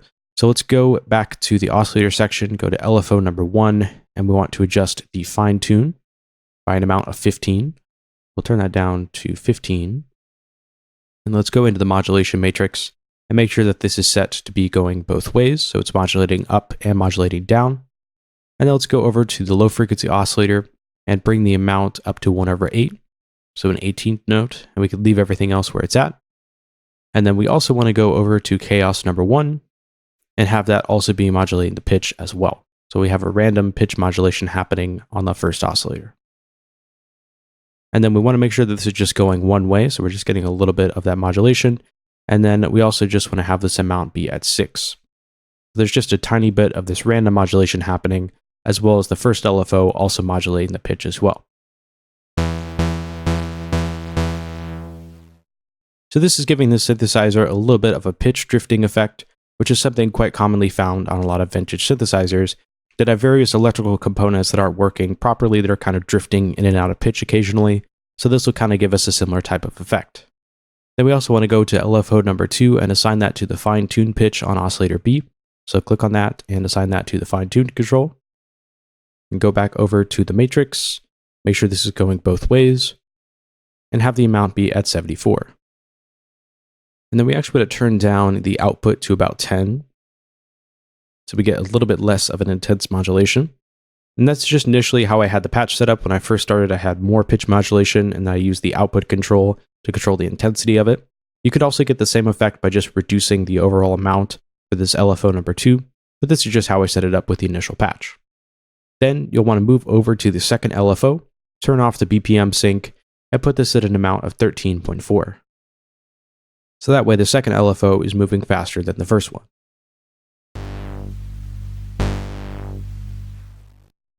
And then we can go over to the effects section of the synthesizer and just add in some light effects. We'll start off with an equalizer. We could just drag that over to the top. And we'll leave that on the low shelf. Keep the frequency where it's at. Bring the Q all the way down. Then bring that gain down just slightly as well, a few decibels. This will kind of just cut out some of those low frequencies. So it's pretty slight, but it just kind of cleans everything up just a little bit. You could perhaps even do just a little bit more, maybe 5.5, just depending on what you're going for. And then we also want to add in some delay because this is an arpeggiated sound. So we'll take the feedback down to an amount of 12, turn on BPM and link, and make sure that they're set to 1/4. It's set to the ping pong mode, and we also bring the mix down to about 28. That's like this.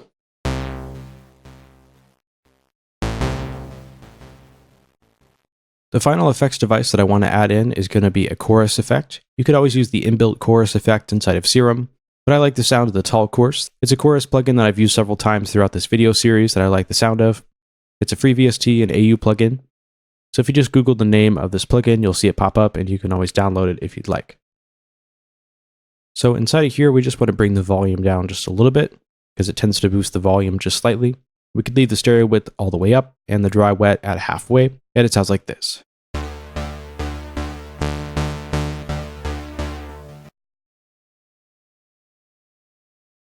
And then we can copy over these notes, and just as a reminder, they sound like this.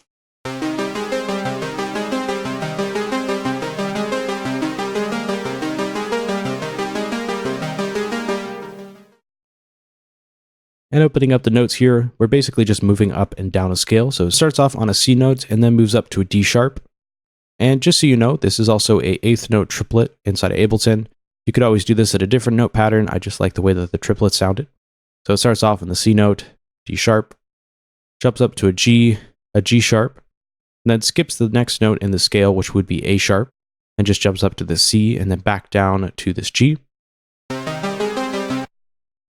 And then this pattern is just repeated 3 different times for a total of 4. And then we have the exact same note sequence copied over. The only change is in this top note. So instead of being a C, I moved it down to an A sharp, which gives it a little bit more tension. And that's also the next note inside of the scale.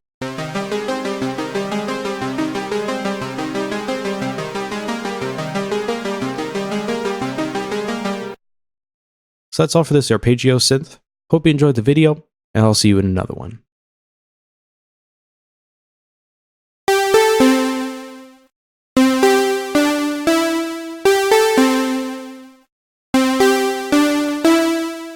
So in this video, I'll be showing you how to make this synthwave-inspired arpeggio sound inside of Serum. It's actually a really simple sound to make. It's going to be making use of some of the different pulse width modulation features you can do with some of the wavetable position controls. So let's go ahead and open up a new copy of the Serum synthesizer, because that's the VST that we'll be using today for this specific tutorial patch. Now let's load up one of the analog wavetables, which is going to be the basic MG wavetable. And then we want to go ahead and move that wavetable position up to just about 140 or so. This is where this waveform becomes more of a square wave. And we'll actually be modulating this in between these two positions here.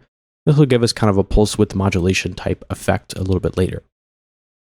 So then we want to move over to the phase control and apply this to the chaos number 1, which is what we're doing on basically every one of these patches actually, because it gives us some nice phase modulation that gives it more of an analog tonality. And then we can go ahead and copy this over. So let's go here and copy A to B. And we could do A to B with mods, so it copies over the phase modulation. Let's go to the fine tune control and bring that down to -10. So that way these two oscillators are detuned off of one another. And then let's also add in 2 voices of unison as well. So far this just sounds like this. So we're getting a little bit of phasing between these two different oscillators, which is created by the phase modulation and also the change in the pitch as well. Then we want to go ahead and add in some wavetable modulation. So go over to LFO number 1 and assign that to the wavetable position on both of these oscillators. And then let's go over to the matrix and make sure that these are set to go both ways. So they go up and they go down. And then let's go ahead and just increase that amount just slightly on both of those to about 20 or 21. Then we want to go over to the BPM control on the LFO and turn that off. Then we could switch the rate to 5.8. So just a little bit slower. And then that sounds like this.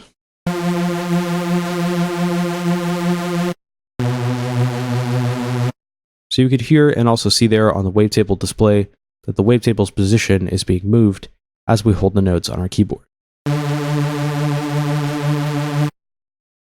And then we can add in some noise. So let's go over here and go to the analog noise and do the JP106 high pass. So it's a high passed white noise. And just leave all these settings at the default state, and that sounds like this.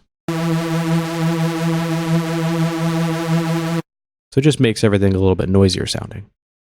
And then we want to make this a little bit more of a pluck sound. So let's go to envelope number 1 and leave the attack and hold where they're at by default. Put the decay up to just about 1.7 or so seconds. Bring the sustain all the way down to an amount of 0. Put the release at halfway, and that sounds like this. So the sound dies out after I press a key on my keyboard. And then one of the last adjustments that we want to make is we want to send this all into a filter, bring the cutoff all the way up and leave the resonance where it's at. And then we want to have this routed into oscillator A and B, and also the noise as well. All this is doing is taking the entire synthesizer patch and routing it through a filter, which is going to cut off some of the edge and bite from these digital sounding wavetables and make it sound just a little bit more analog, because we'll be running it through an analog modeled filter. And that sounds like this before and after.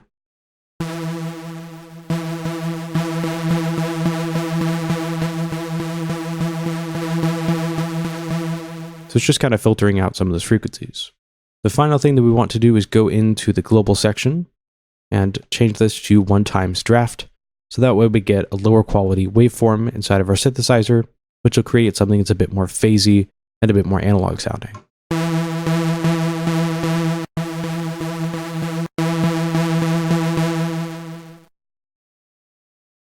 So that's actually the completed synthesizer patch. It's a real simple patch, just uses some different modulation features to make everything sound a bit more interesting.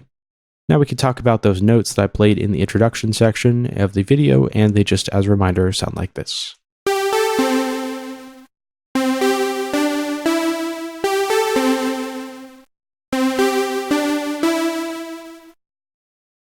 So it is a 2-bar note pattern that's been repeated a second time.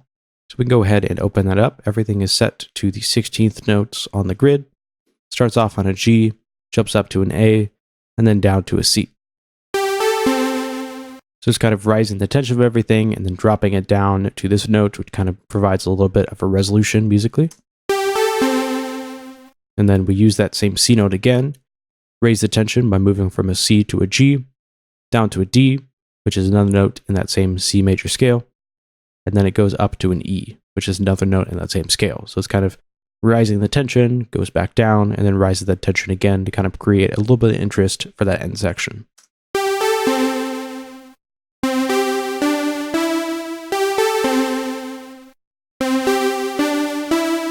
Depending on how much high frequencies you like in the synthesizer patch, you can also go into that filter and just bring it back as well just a little bit if you want a little bit less of that brightness and want something that's a little bit softer sounding. But it just depends on what you're going for stylistically. You could always make adjustments to the synthesizer patch, but I'd start with the filters.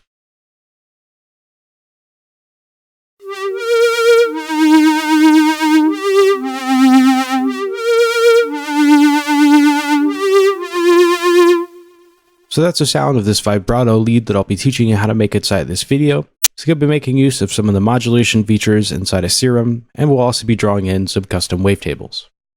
So go ahead and open up your copy of Serum and make sure that it's set to the init patch, which it should be at by default, but you just want to check and make sure before starting on your sound. Then we want to go ahead and open up our waveform display, like we've been doing in some of the previous videos, and turn off the 2 grid values here so you could draw in your own custom waveform. And we want to be making sort of a uneven square wave.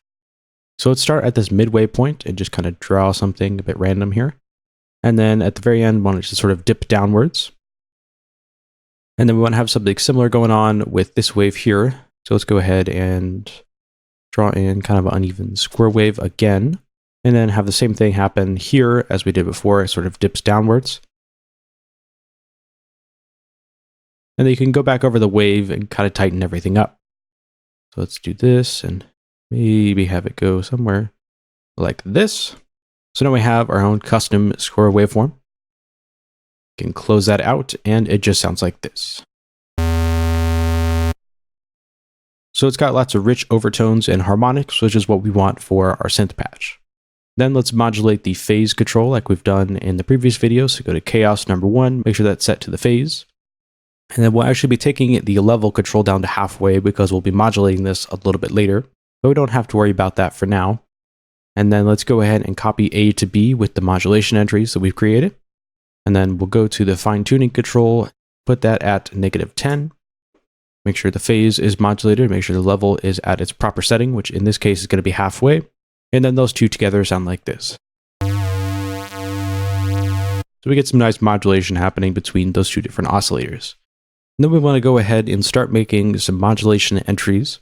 So let's go over to LFO number 1, our low frequency oscillator. Turn the BPM sync off and turn that to an amount of 8. So 8 Hertz is going to be the cycle that we'll be working with. And then we want to create a vibrato effect, which is going to take place on both the level control, so the oscillator's volume, and also the oscillator's pitch as well. So let's start with the level control. So let's just drag LFO number 1 to the level of both of those oscillators.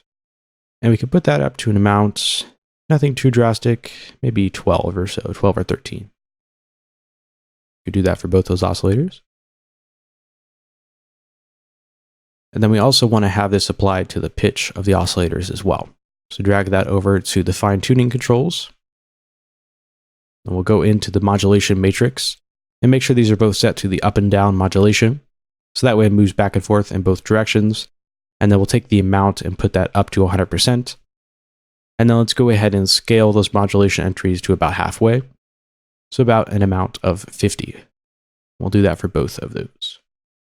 And so far, that sounds like this. So you can hear we kind of have that vibrato effect happening on the lead synthesizer patch.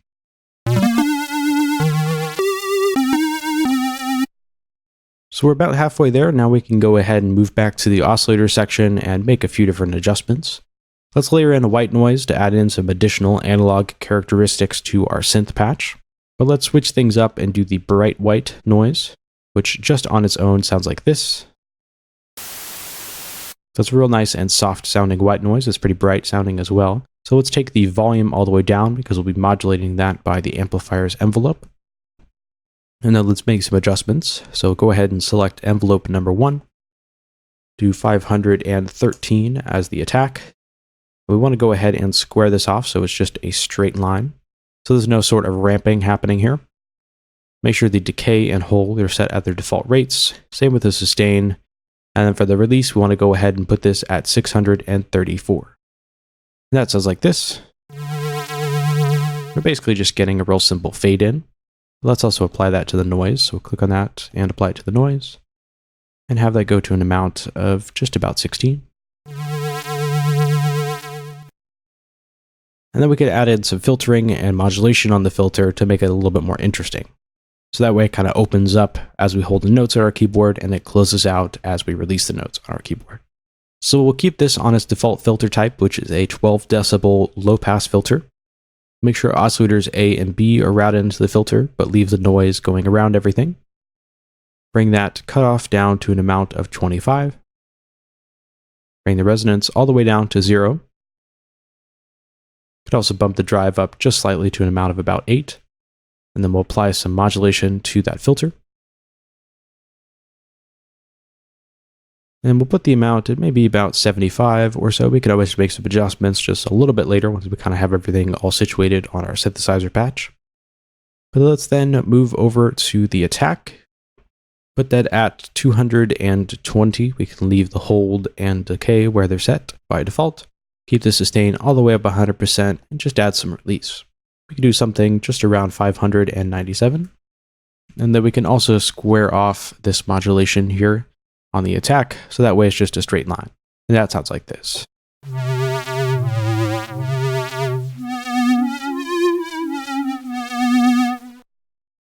And then we could bump the filter cutoff up to about 79 or so, maybe do something like this. So the final amount will be 70 there, and then maybe about 37 here.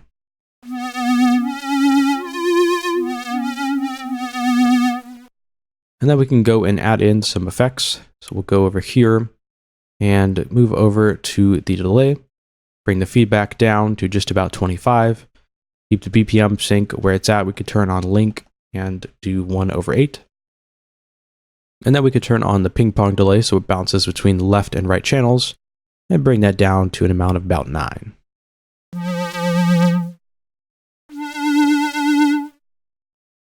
So we just have a little bit of ping pong delay happening on the synth patch. Then we could also go into our reverb and turn that on just so we have a little bit more of a sense of space for the sound. We could bring that down to an amount of 15. Just so we have a touch of that reverb sound. The final thing that we'll want to do is go over to the global control and turn on 1x draft on the oscillators. So that way it kind of flattens them out, takes out a lot of those high frequencies, and makes everything sound a bit more phasey and interesting.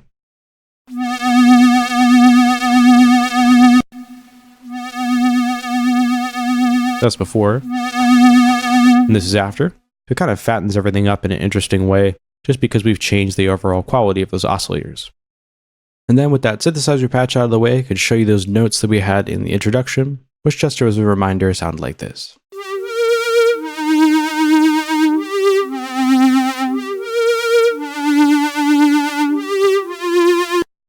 So it's a real simple note pattern. We have the sequencer set to 1/8 notes. And it starts off on a G. That plays for 1/8 note, and then quickly jumps up to an A sharp in the 3rd octave, then down to a D sharp. So it's the same scale we've been using for a lot of these different examples. Then it holds for 6/8 notes, jumps up to this G, then down to the C3. And then we have basically the same pattern happening, except instead of going down to a D sharp, it goes down to a D, which in this case is kind of the next note in that scale. So we'll go to D sharp to D to C, and then it jumps up to the G like it did previously, and then instead of jumping down to a C, it jumps down to an F. So that's a finished set of notes. It's a real simple sequence. This would sound great layered in with some of the other bass lines that we created in some of the previous videos, and also some of the pads as well. This patch is just sort of a synthwave lead that sounds nice on top of other things, especially lots of different basses and things like that.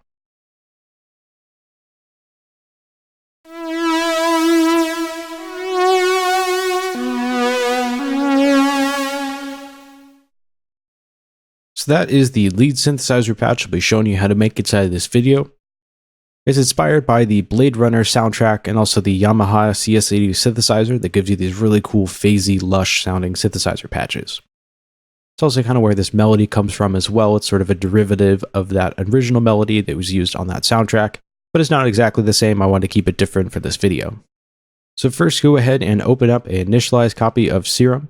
And let's go ahead and load in one of the wavetables. So go to analog, then we want to go to the Juno wavetable, which is a wavetable from the Juno synthesizer. Go ahead and bring the position up 1 until you get this sort of upside down saw waveform. And then we're actually going to move into this wave and just add in just a little bit of imperfections to it. So turn off the grid spacing and go ahead and click at just about here and just drag that over. until you reach this corner. And then maybe add in kind of a pulse width modulated type section here, so just a little bit of a bump, and then kind of make that link up with the rest of the waveform. And that sounds like this. Then we can go ahead and copy that over to the next wavetable sample slot and turn that down to an amount of -5, so they're detuned from one another. Then we could also go in and adjust the phase up to just about 130. So that way the phase is different between these two different oscillators, and that sounds like this.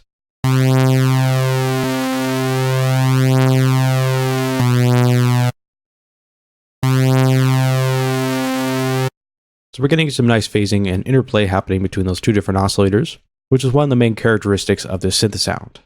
And then we want to make some amplifier envelope adjustments, so that way it's more of this sort of extended lead sound that's almost pad-like.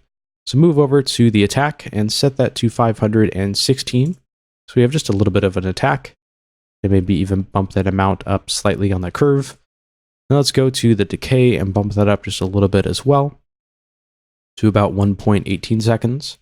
And then let's take this down to just about -6, and then bump the release up to just under halfway. Maybe just a little bit up to about 700.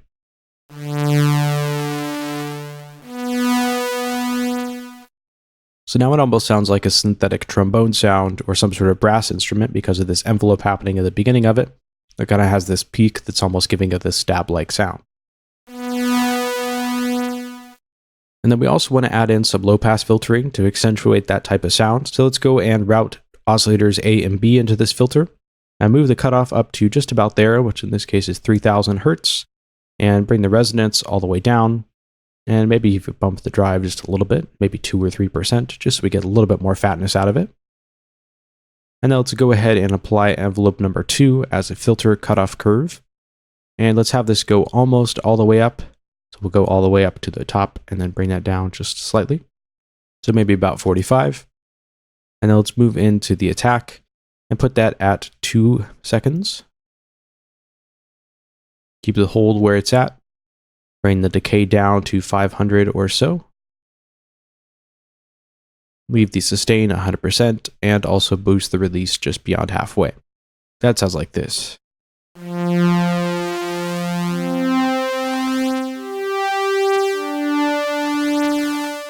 So we have a really slow filter cutoff curve that's opening up as the sound is progressing, which gives it this more kind of epic sound.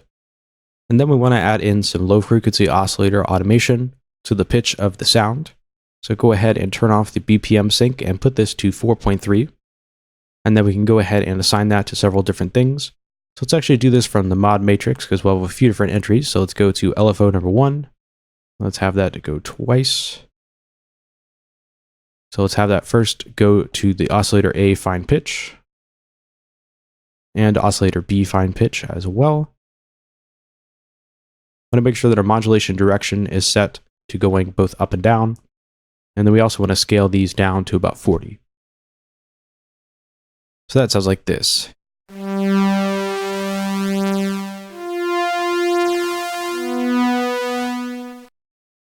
then we also want to go ahead and take these amounts up to just about 50 or so. So about halfway on the modulation intensity. And that sounds like this. So it's giving us a natural vibrato effect. We could maybe even bump that up just a little bit more to about 73 or so on each of those.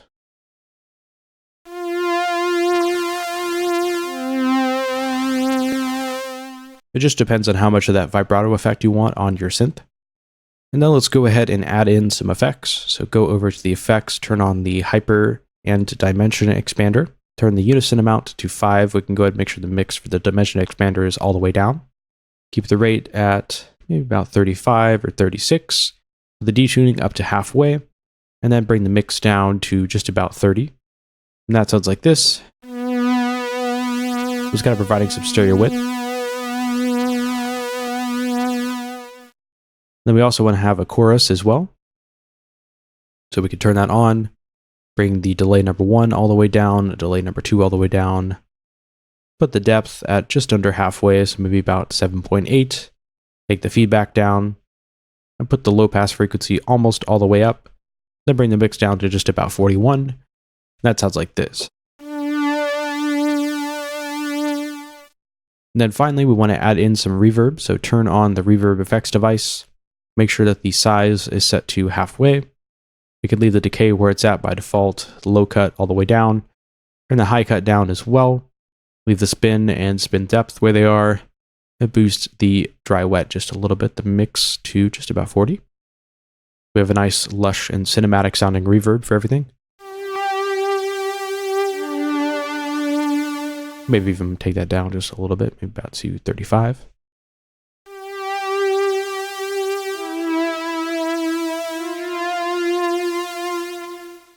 And actually, before we finish out the patch, let's bump the release just up to 1.25.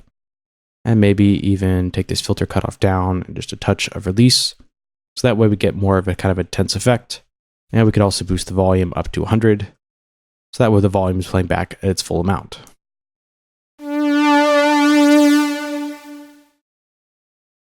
And then I could show you those notes, which just as a reminder sounded like this.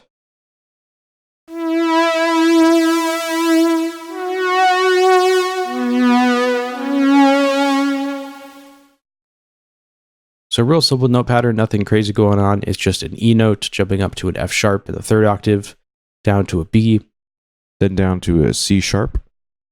You could really play any notes on the synthesizer that you like. You could use it as a top end element, as a lead, or you could even use it as a layer for a bass line that sort of sits on top of everything by playing it down in a lower octave. So that's all for the synthesizer patch, and that also concludes this course on recreating vintage sounding synthesizer patches inside of Serum. I hope you enjoyed this video series, and I encourage you to check out the other courses on Groove 3's website to continue learning about sound design for different synthesizers and also different techniques as well. There's tons of other music production courses and sound design courses on Groove 3's website that you'll also enjoy if you like this one. So thanks so much for checking out the course again, and I will see you in another video soon.